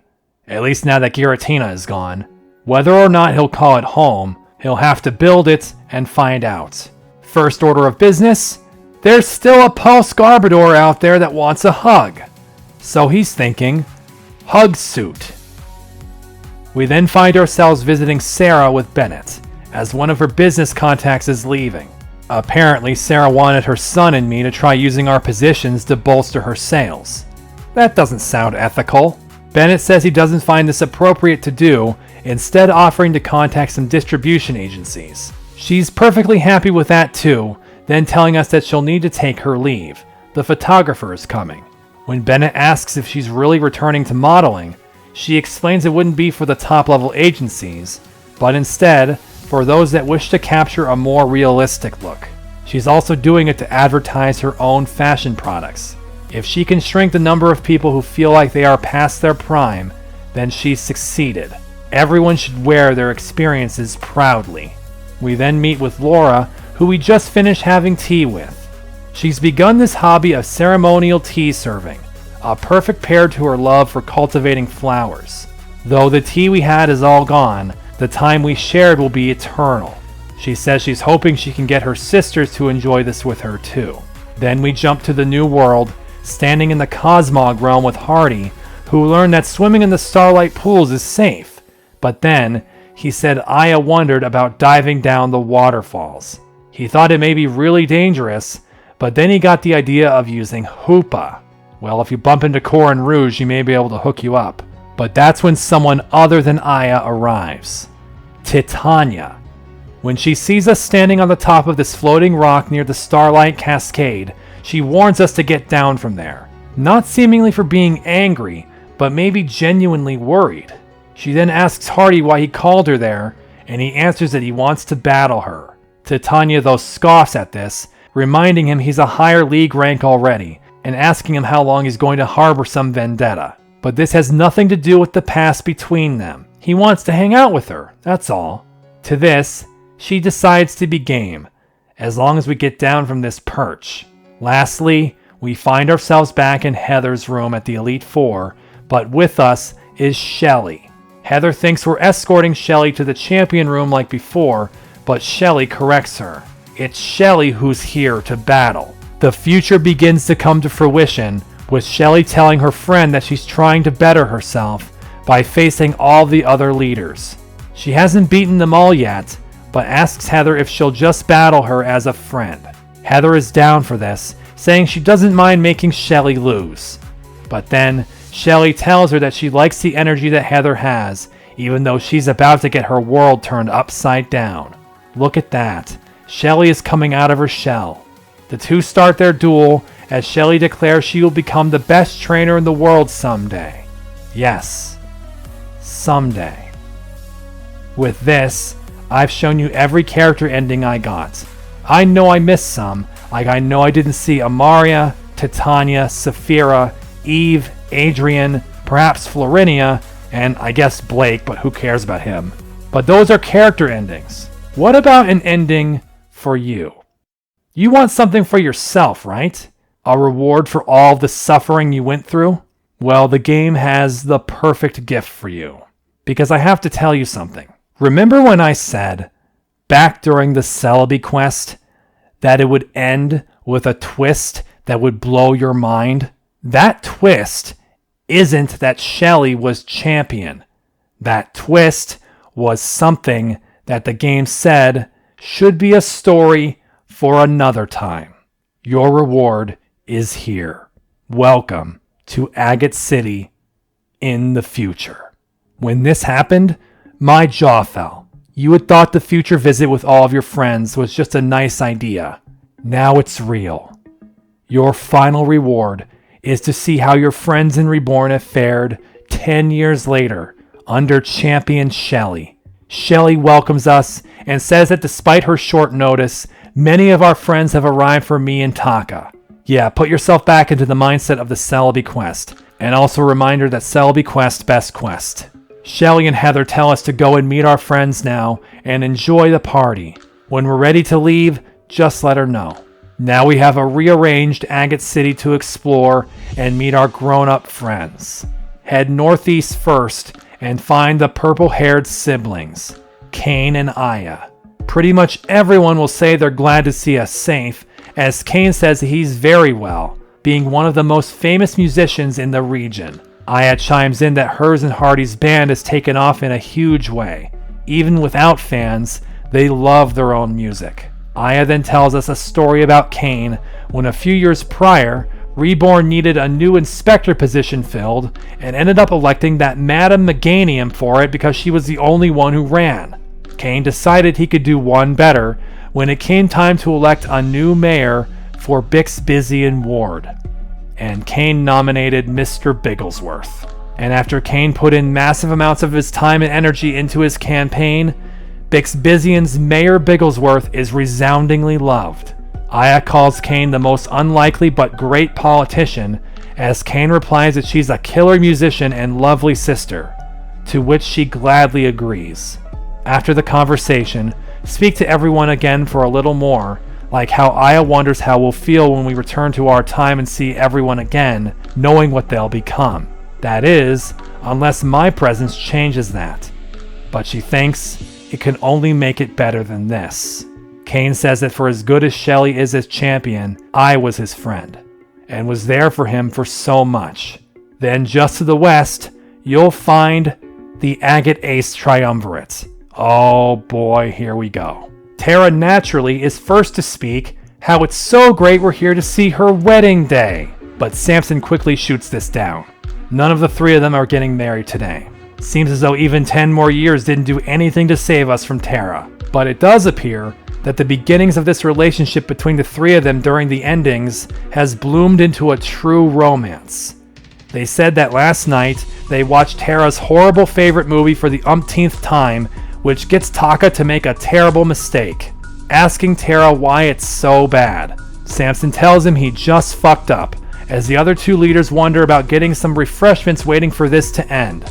Only, don't try the brownies, Samson says. They're horrible. 69 minutes later, Tara finishes recounting every single line from the greatest movie of all time. When Tara runs off to get the exam papers to test how well Taka paid attention, Taka states that he feels he just aged all of the years he just skipped thanks to Celebi. This is when Taka returns to the point of asking why Tara was wearing the wedding dress. The others tell him it's her way of so subtly hinting that she wants to get engaged.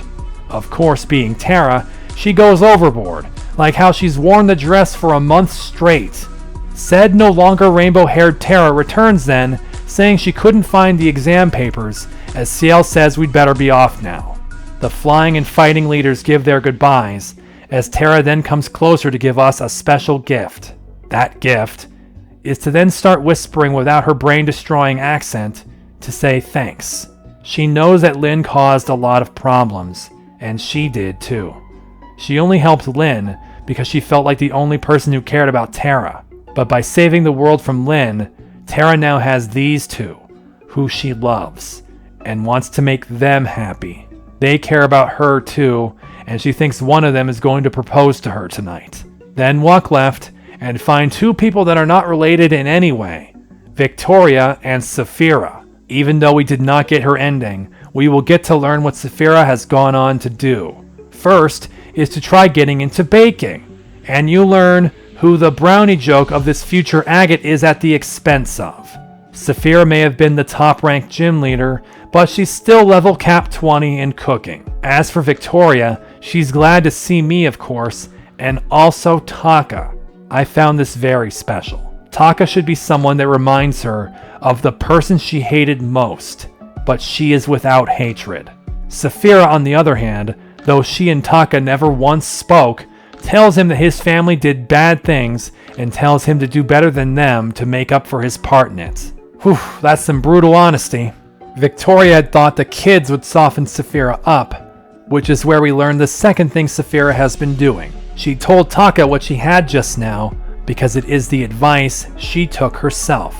She moved on from the horrible treatment she and her sisters got from Sigmund and created a new system for setting up homes for vulnerable children in Labradora. Saphira says these kids are strong, but they shouldn't need to be. Victoria tells us how she and Saphira work together to find out if Apophil or Labradora would be better for each child. Saphira says that even though her life is still crazy, it's a different crazy. One that gives her some time to relax and try her hand at the aforementioned baking. She says the kids in Labradora are sweet to her, saying they can't take more of her baked goods when she already does so much for them. So people may still be scared of Saphira, check. Now head back past Shelley and Heather to the southeast, and you'll find Eve and who appears to be Laura. That's not Laura, as you learn as she begins speaking. It's Julia. She tells us how the cheerleading and explosions are behind her, maybe, and is now working to actually help out her gym power plant rather than blow it up. She does this at the direction of her new boss, who is standing right beside her. Turns out that Eve wanted to be a pretty hands-off boss until Julia worked at the plant for about a week. Eve then asks about the fact we time-traveled, as Taka says it was awesome, before then walking into something uncomfortable. He starts to ask Eve, how is Lumi? She finishes for him. Fully cured and recovered. So great to hear. Lumi was very sorry, but she couldn't be here today. She's been so busy traveling all over the world, which also lets Eve breathe easy, now that she's finally okay. The next thing on the list now is to figure out what to do with her one employee who keeps blacking out half the city. Who is that? Julia asks. Take a few steps past them and find father and son, father wearing yet another ridiculous hat. Radimus and Noel. The psychic leader greets us with the announcement of a gift, being able to meet with the greatest artist in Reborn, even the world. That's when Noel asks him to please not refer to him in such a bold way. But Noel greets us as Taka asks how he became an artist. He says it was no big deal. Shelley and he met a Xerneas. Did you now? He says that since then, he had a new appreciation for color and started doing artistry, which some people seem to like. Radimus pipes up that some people refers to the bountiful success Noah has had, his work in high-class places across the world. He even brags for Noel that he set the record for the most money a living artist sold a single piece for. which simply involved Radames showing up at an art show and overbidding the top bidder by a factor of 10. Radames says, what better thing to spend his fortune on than on a brilliant piece of art? Didn't Radames steal that fortune from Taka's dad? Oh. Anyway, as for Radames, he has retired from chess. He is now the world champion of Monopoly in his heart. Eventually, when he finds enough players, it will become real. We bid them farewell as Taka hopes Noel enjoys his time with his father. Noel says he always does. Speaking to Noel after, he mentions again how he wishes Radames wouldn't brag so openly about him being an artist, because it gives the wrong impression. The other day, Samson asked Noel if he would be able to make an engagement ring for him. Just south from them is Sarah. Sarah is happy to see us, telling Taka he should speak with Luna, which he confirms he has been chatting with her. When he refers to Sarah as Miss Vauclain, she says it may have bothered her a few years ago, but modeling again has given her new confidence. She also explains that she has since given up the gym leader position. She was succeeded by someone who also set up in Spinal Town. She says by getting back into fashion, her old contacts came back to her, asking for orders. One order was the custom wedding dress that a woman ordered, but has gone on to wear the dress as everyday clothing. She says that besides her, Bennett is thriving, along with Luna. It has given her the room to thrive too. As well, besides the wedding dress, she was asked by Ciel if Sarah would be able to make an engagement ring, but she says it's simply not her skill set. Across the bridge, we meet up with Cal. This is a pretty awkward meetup for Taka, which Cal understands. The last time they interacted was through Meteor. Now though, Cal assures they can be friends, which Taka is thankful for, saying Cal is quite different than Blake made him sound. As for Blake, Cal said he won't show up. He's in the Ore region as a game developer, saying there's nothing for him in Reborn anymore. He had badmouthed the Reborn League, but this was after he had tried to take it on, only to lose to Charlotte. Fucking sick karma. But when we ask what Cal has been doing, he becomes evasive and says that he's been traveling a lot because his boyfriend travels a lot. In truth, Victoria had told us that Cal had been doing humanitarian work, but is shy to admit it. We walk into the cafe just nearby and find Arclight and Adrian. After Arclight warns further to avoid the brownies, he tells us to relish in the sight of Adrian actually taking a break. They scold that they took breaks before too, when made to, but says that having Shelly as a proactive champion has made things way easier. Besides Shelly, Arclight right here has been just as important to helping with everything that happened with the new world. Arclight says it's true, he took much of Adrian's workload to help organize people, which ended up being easier for him since people knew him.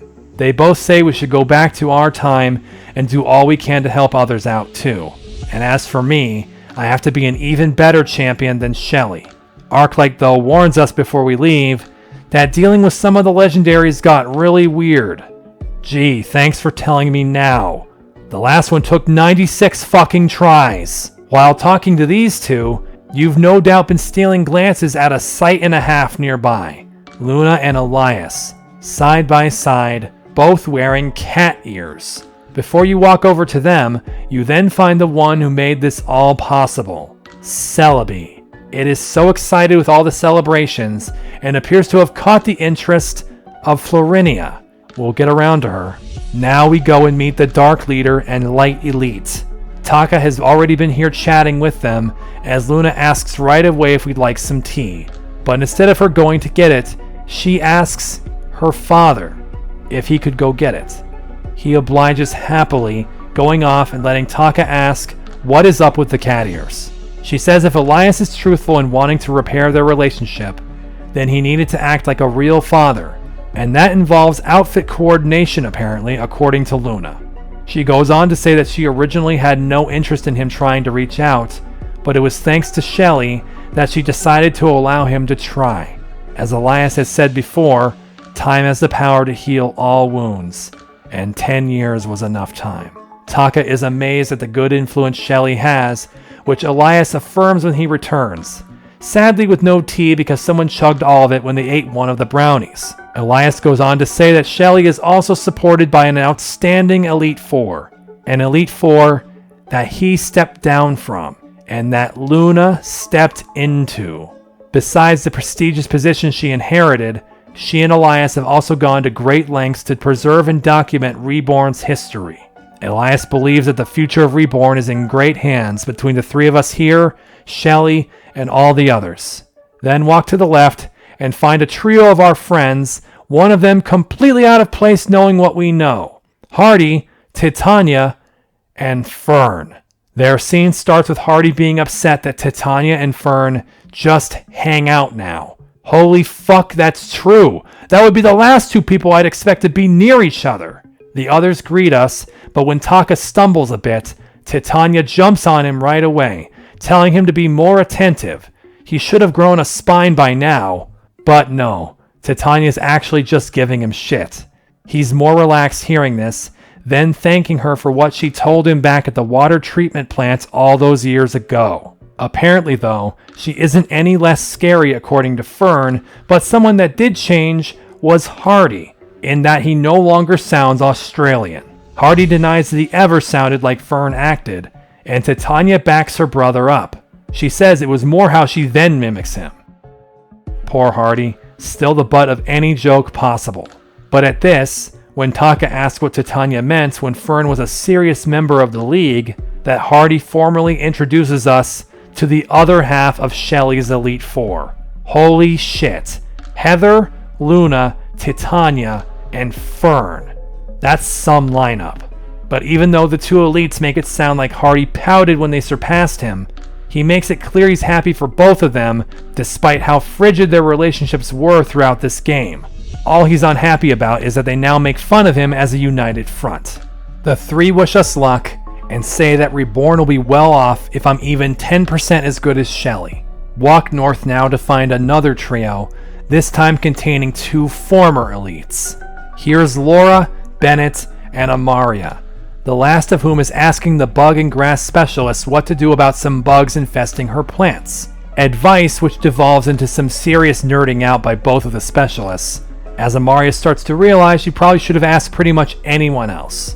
Taka says he understands the feeling, remembering when he asked Tara for computer help back in Meteor, or maybe when he asked her about that movie just 75 minutes ago. If you talk with Amaria again after though, she says something else that should give you some peace. She says that in all the ways her life has changed, and all the things she's done in 10 years, only one of them matters. She's happy now. And that makes me happy too, Amaria. As for Bennett and Laura, they have moved in together in the Belrose Manse, a place close enough to visit both of their families. To the right now is the last of the Onyx Trainer School quartet we knew, Florinia. She is currently enthralled with the mythical time-traveling Pokemon, so much so that the chance to meet Celebi has moved Florinia to tears. She is surprised and excited to see us now, showing that this past decade has probably transformed Florinia the most.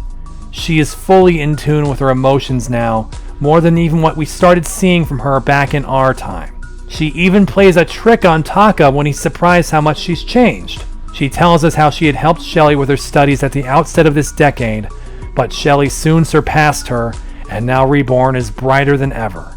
But even all the positivity and optimism Florinia has is not enough to make her say that the brownies are any good. Poor Saphira. Speaking of the Belroses, nearby is the last of the sisters, our last friend to talk to, Charlotte.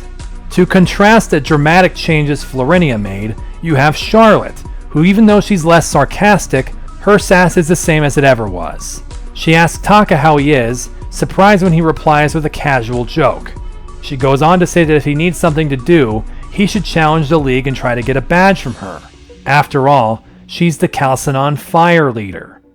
Wait, I thought... And she's the Spinal Town Ice Leader. At the same time? The reason she can and would do this? She wanted to have the two gyms to be closest to both of her sisters and as a way to train ice types. When the Ice Leader position became vacant, she stepped up to be the temporary leader, and has been so for 3 years. She says that whenever Adrian or Arclight tried to bring her a replacement, she would deny them, saying that they don't meet her standards. When Taka mentions how he doesn't know why the Grand Hall wouldn't like to pay one less person to run 2 gyms and Charlotte sasses him for it, he becomes a bit sheepish. She tells him to chill though. She and her family reached their quota on burning one-eyed cultists already. That's when she has a message for Sirius, wherever that fucker is. Eat shit. Taka seconds that. I third that. She then lets us go on our way, but she asks if we can try to get Adrian to step down from their gym leader position too. That way she can snatch up the fairy gym and have her ace in all 3 gyms still be Ninetails. And now, we've come back to the center of town, where Shelly and Heather wait. No matter how sad you might feel to leave, it is time to go. But we have a beautiful future to return to help right ourselves. Tell Shelly that you're ready to leave, and she will chat with you a bit too. She says she'll take us to where the relic stone is under agate, and Celebi will bring us home. We say the party was a blast, and Shelly is happy. She goes on to say that all this will pale in comparison to the future Reborn will have if I'm in it all these years. She warns, though, she's still going to be champion. But Heather mentions to Shelly that she might be forgetting something. Shelly remembered, she assures. There's one more surprise waiting for us. She asks if we'll close our eyes and follow her and Heather. Then we open our eyes and see this. Everyone in town now, all gathered here for a picture together. This was a beautiful sight. To see so many of the friends we made throughout this adventure, all here together at the last moments of the game. Everyone say Reborn. With this, the ending is finished. Pokemon Reborn is complete. And it was completed by a team of amazing devs and designers over the course of 10 years. Once more, it was always worth waiting that long. Thank you so much for all the hard work you put into it and all the luck in your future endeavors.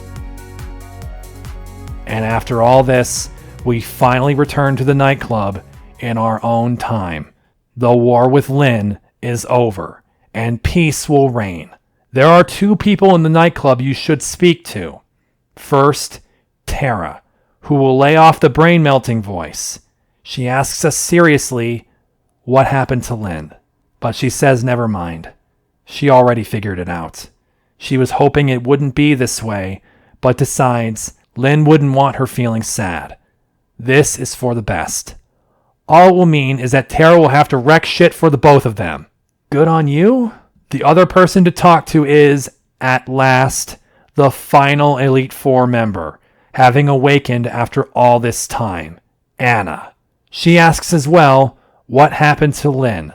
Being asleep, she couldn't get a complete picture of the situation and admits that even for all the terrible things Lynn did, a small part of her still misses her. But now, with the final elite having entered the nightclub, there's something left to do. Battle her theme teams. Yep, I'm shoving more battles into this episode after the final boss. When else was I supposed to do this? Anna has 3 more theme teams to take on, beginning with Seeing Stars.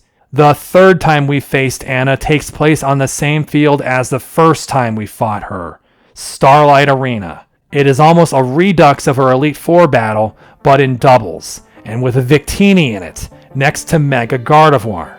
Well, Mawile is up front. That would be nice to beat Gardevoir with, and it doesn't even have to be with Ironhead. Sucker Punch one-shots the opposing Mega, but Houndoom's Dark Pulse only does half to Victini before it Dazzling Gleams us to take him out and remove half from Mawile. I really want to Trick Room, so Mawile Sucker Punches down Victini, but this came at the cost of losing her to Sylveon Swift, which almost killed Slowbro too. Now we have Trick Room, but the best Pokemon to beat Anna's Fairy types is down. Besides her Fairies, her ace is here too. Nostra. Well, that's going to be a tectonic rage. But though we beat Jirachi, Psychic only did a third to Sylveon, who took out Slowbro, did a ton to Camerupt, and then its wish came true. Shit. Then Anna sent out a Darkrai. You really don't read the room sometimes, Anna. My team is completely unsuited to beat these two. So Vanillix will have to endure an Earthquake while he blasts them with Blizzard. Earthquake takes a third from him, doesn't kill either of them. His Blizzard goes after Sylveon's Swift, so he loses another third. Then his Blizzard left Darkrai on a sliver, and its Swift then crits. Just because he wasn't in the final battle doesn't mean the Clutch Master didn't deliver this episode. He survived, froze Sylveon, took out Darkrai with Hail, then when Anna's Last came out, Porygon Z, Drampa softens up both with Hyper Voice, failing to kill Sylveon, then Sylveon lost its turn and Blizzard wins. You would have been the star of the third phase if I could have just brought you there, Vanillix. Second up from Anna, taking from her father, Millennial Puzzles. Yeah, taking quite a lot from her father. Chessboard. There's a Mega Deontay in front of Houndoom, and that is just an insurmountable first Pokemon. I can't kill that with Houndoom normally, but Houndoom's Destiny Bond will go first, and he can't die in one hit. As such, I can only get one flinch with Dark Pulse to hit it with 3 total, but it Ancient Powered Houndoom to death and pulled off a Quint boost. Slowbro can just survive under that power up to Trick Room and kill with Surf, only for the ultimate Trick Rooming Pokemon to come out, Stakataka. I completely throw away Camera Up thinking he may be slower, as it Continental crushes my Camel. My king is Mawile, but her priority Iron Head isn't enough to kill the Ultra Beast, and the only reason Slowbro beat it is because she dodged Stone Edge. Then came a King Bisharp, too bad King Gambit came later, but its knockoff can't kill Drampa, and he just pissed off my dragon. Flamethrower melts down the promoted Bishop, but next is Pyukumuku. Vanillix goes and meets it, a familiar sight, but I failed to do the all-important taunt. It was a Rook, and Freeze Dry did not do a great amount, as Vanillix was given Toxic Poison and blocked from leaving. Then Pyukumuku left for Aurorus. Oh, that's bad for Vanillix. By now, Trick Room has faded, and Aurorus was capable of knocking down the rest of my pieces. Attempt 2 starts with Mawile as my pawn now, who can Iron Head Deontay down to 1, and Sucker Punch to finish it so she only lost a third of her HP. Now I have Camerupt as my king, and Stakataka still appeared second. It did not like that, blasted down by 1 Earth Power. Then came Aurorus again, but I forgot that Slowbro went out and fainted to it last time. But this time, she lived its Ancient Power instead, and Trick Roomed. Then Surf wiped out the entire dinosaur. Bisharp showing up again is dealt with by Drampa the same way, and here's Pyukumuku again.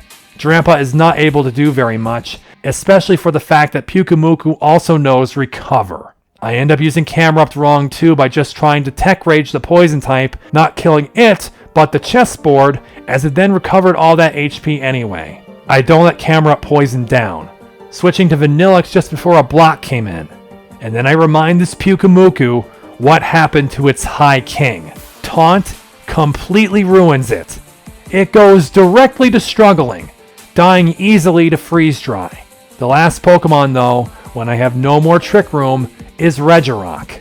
But what I do still have is Destiny Bond.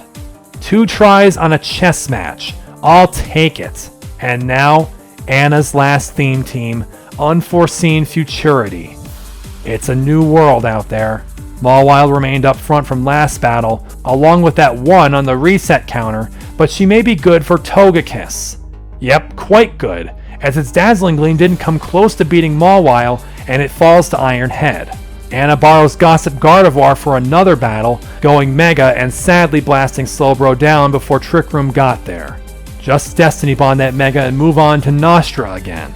It gave up its first turn with a Magical Seed, but after only doing half with Flamethrower and Burning, it unleashed its Doom Desire and fainted to another Flamethrower.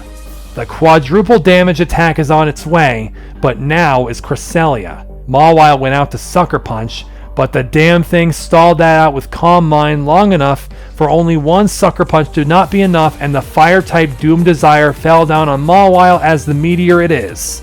Vanillix watches Cresselia Calm Mind again, but remarkably breaks through its special defense with a crit Blizzard, which needed an accuracy check. But sadly, when Sigilif came out and used Ancient Power first, not killing Vanillix, it got a Quint boost, letting it survive Freeze Dry.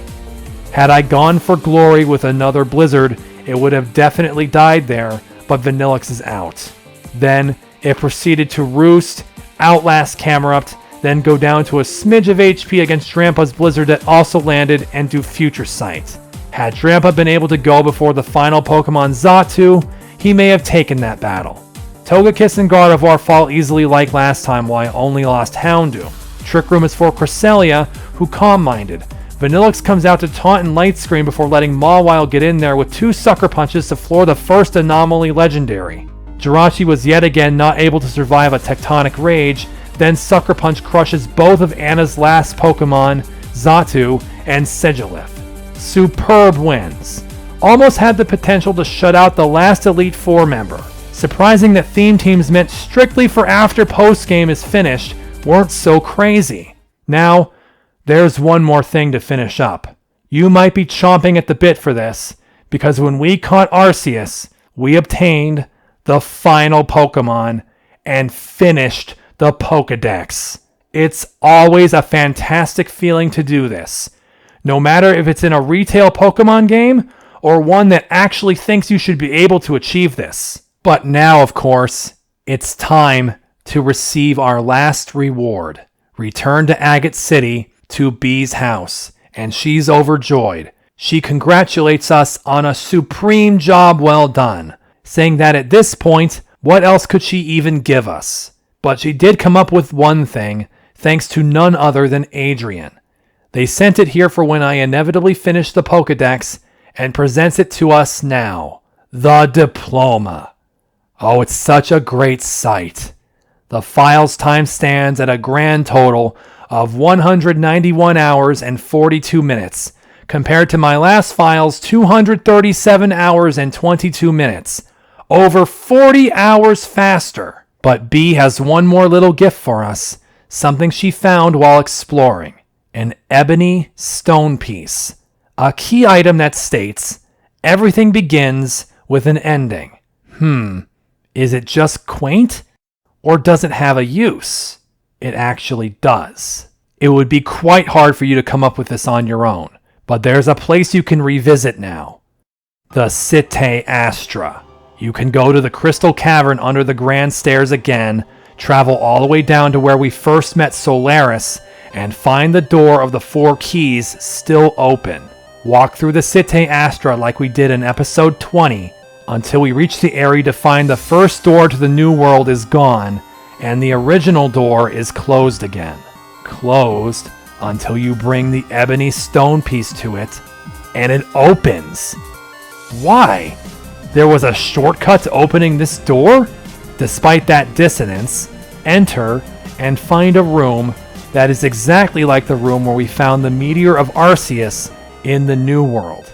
That meteor is not here now, but when you mount the stairs, your vision suddenly changes to that of the past. When from the ceiling of this sanctum, when a meteor still rested here, a girl falls from high up and crashes into the floor. It is Lynn, and thus you finally find out how it was that Lynn was trapped inside this room and why she needed Terra and Meteor to get her out. It was because the floor broke and she fell through. In this past, we find that Lynn may have met her end, her body broken, and she seems almost all right with it. But then, a familiar Pokemon cry rings out. Atop the meteor, Arceus appears and approaches Lynn. She becomes scared, then trying to threaten the god of Pokemon in her last defiant act. Then Arceus makes a decision that sets into motion this entire conflict. It heals Lynn. She's surprised, relieved at the removal of the crippling pain, then offers Arceus a marshmallow. And that's it. The story of Lynn started here, and we've seen where it ended. But does something feel off? Like something is missing? Is this really the way it had to be?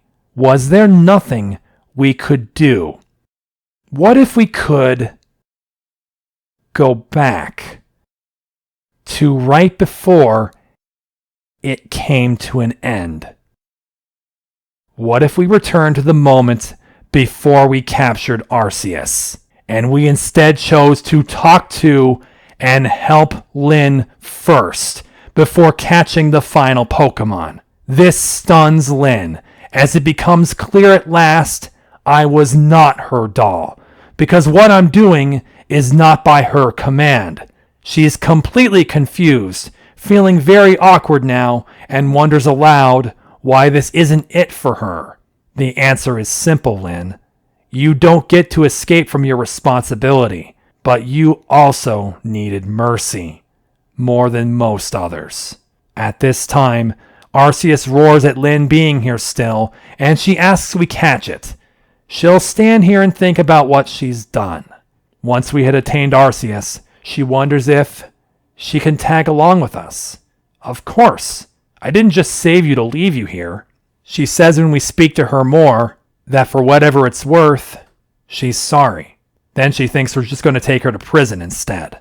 Before you leave the New World Asylum, make sure you talk to Marcello again, buy a lemonade from him, and Lyn will apologize to him for snatching him up from the normal world. Then talk to Lyn again, and she asks if she can have a lemonade.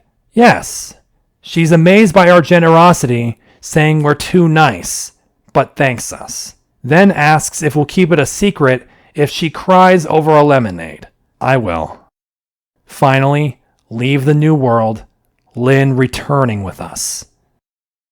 So, if you did or did not bring Lyn with you at the end of the game, then some things about the credits and endings change. For one, the credits, for some reason, lack Anna and Shade, only Lyn and Terra making the same trolly remarks as the other time through the credits. Another thing you'd notice being different is that the scene with Anna waking up isn't present. It only plays when we don't save Lyn. But don't fret about Anna, because here's the biggest difference in the endings. After every other character's ending plays, you'll get one more. Lyn's ending, where she and I have arrived at the nightclub and she's understandably worried.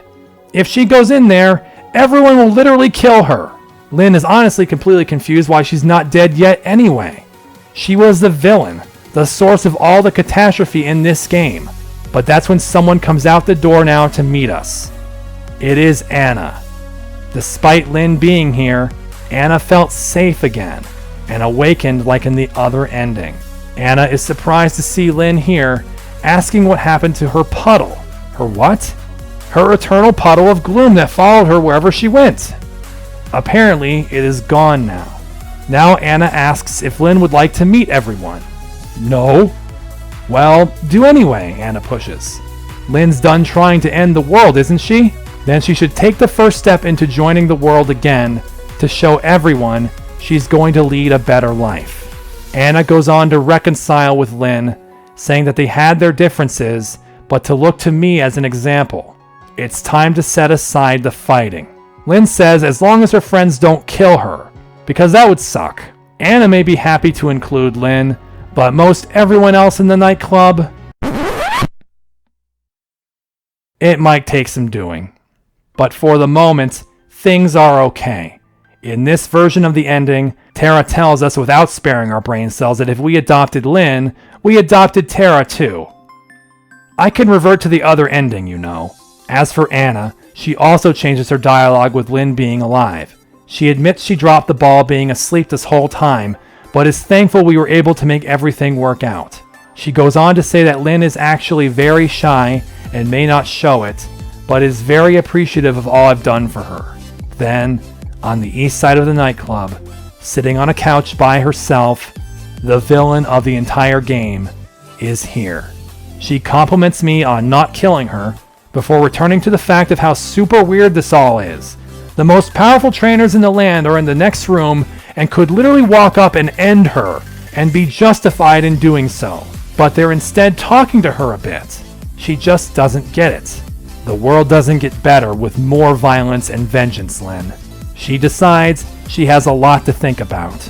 Well, now that you're here, Lyn, it's time to bring one more feature of the game to an end. It's time for the final theme teams.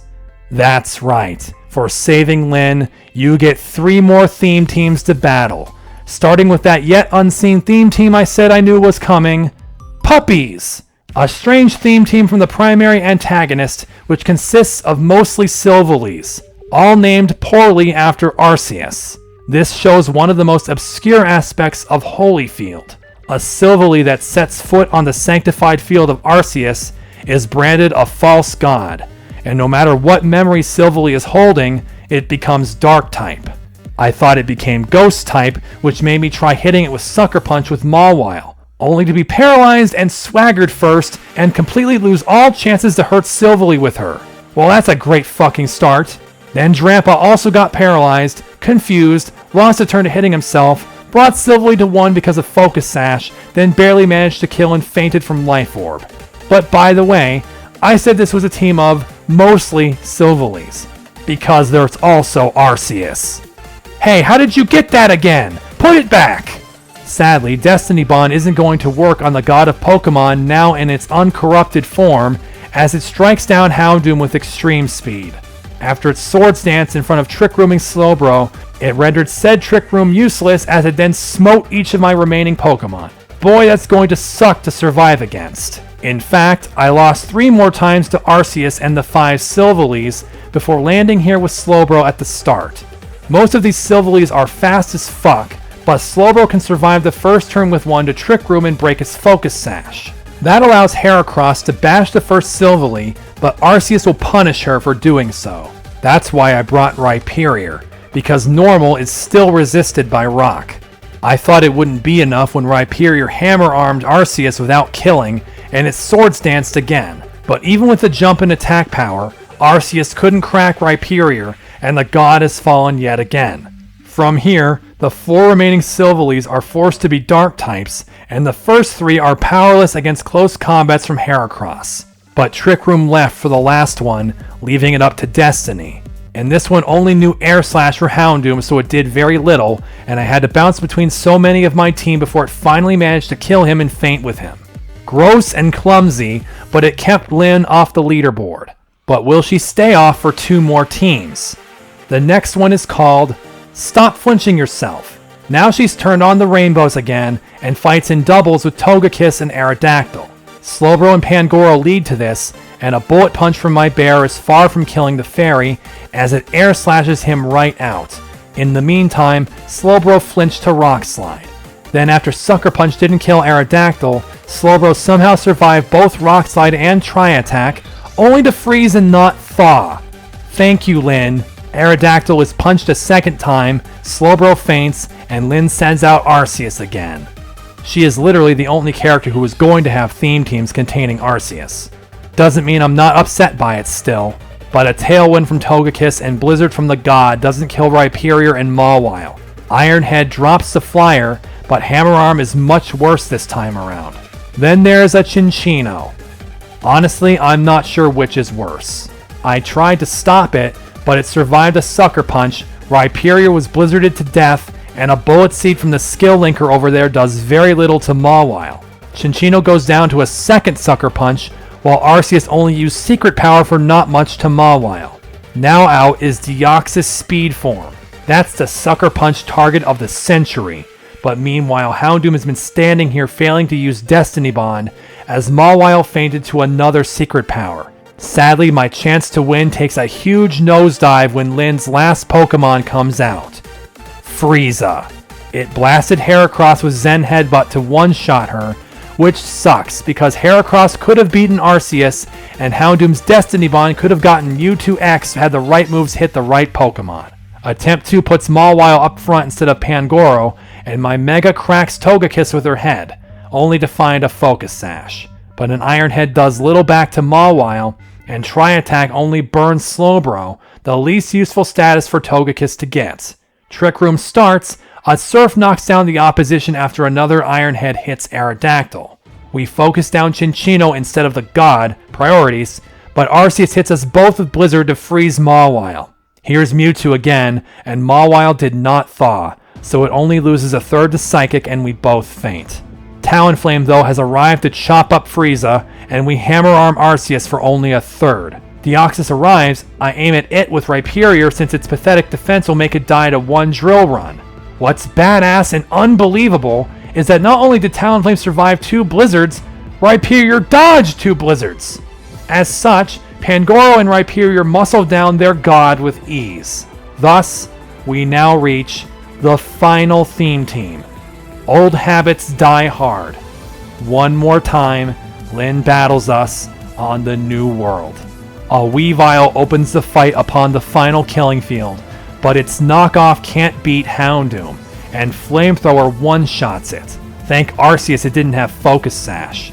But something from the final stage comes back to give me more hell. Yveltal. I know Trick Room is out of the question here, so I try to see if Mawile can just do it. When it only went for Cosmic Power, I think Mawile may be able to, until she misses Play Rough. Good fucking thing that happened in this low-stakes theme team than at the critical moment she fought this bastard earlier. Problem is, she ended up missing Play Rough again. Now Yveltal has tripled its defense, then engulfs her with Black Hole Eclipse. From there, Houndoom was not fast enough for Destiny Bond, and the rest of my team fell to the Destruction Pokemon. But Lyn won't be making the leaderboard at all, it seems, as after 2 more losses, we reach this attempt. Weavile dies exactly the same, and then this time, Mawile crushed most of Yveltal with Play Rough, then dinks it down with Sucker Punch.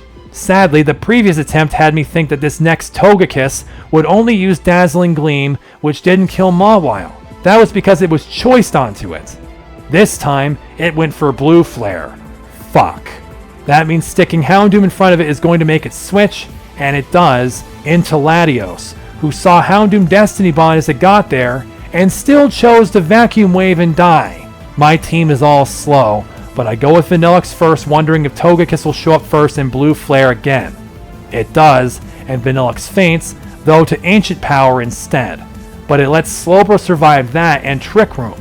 Ice Beam from Slowbro and a very important Blizzard hit from Drampa take down Togekiss, something that Lyn really loves using, and now it's time yet again to fight Arceus. On New World one last time, Arceus' multi-type will randomize its type every turn, and of course I get no luck with Camerupt. Ground type. Here's Tectonic Rage anyway, doing half, and Camerupt is spatially rent. But when Arceus rolls the Dragon type, Drampa is ready to strike. Dragon Pulse beats the final Pokemon, but it's not Lyn's final Pokemon. That would be the Pretender, Silvally.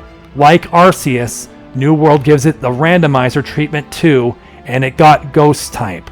That may be okay enough though, it can't use multi-attack on Drampa now, so we go for Dragon Pulse and do over half.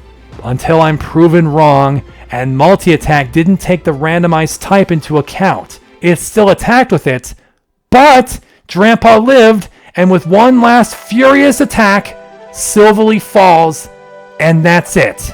All of the 125 theme teams in postgame have been conquered. It's been such a long time coming. We've now seen pretty much everything the Reborn field effect system can do, thanks to these theme teams along with everything else in the game. It is truly a fantastic system, something that vanilla Pokemon games will never be able to match. So we come to the final standings of the theme team leaderboard, which was already decided 2 episodes ago. In 5th place is a 4-way tie at 6 attempts. At the bottom, because I said so, Blake with Console Defrag, followed by Noel with Abnormal, then Sarah with Digital Imaging, and last at 6 attempts is Elias with Natural Consequences. Then came the 3-way tie for 2nd place, all of which took 7 attempts. Hardy in Bites the Dust, Amaria with Inward Contemplation, and once again Elias with Dabbling in Distortion. And finally, reigning supreme in theme teams, is our favorite man of many hats, Radimus, using Stockfish Malfunction, sitting untouchably at 13 attempts. There's one more thing I wanted to show, something I didn't show or even do this entire playthrough, but I want to go into that mix and match station real quick. I just wanted to show you that even after all that's happened, if Lyn is in the nightclub, you can actually select her to battle with you. How crazy is this site? That there's a partner sprite for Lynn, the theme teams, the extra ending, being able to choose Lynn as your partner. If you let Lynn die, then all of that is lost. You got to see all of this simply by making a different choice.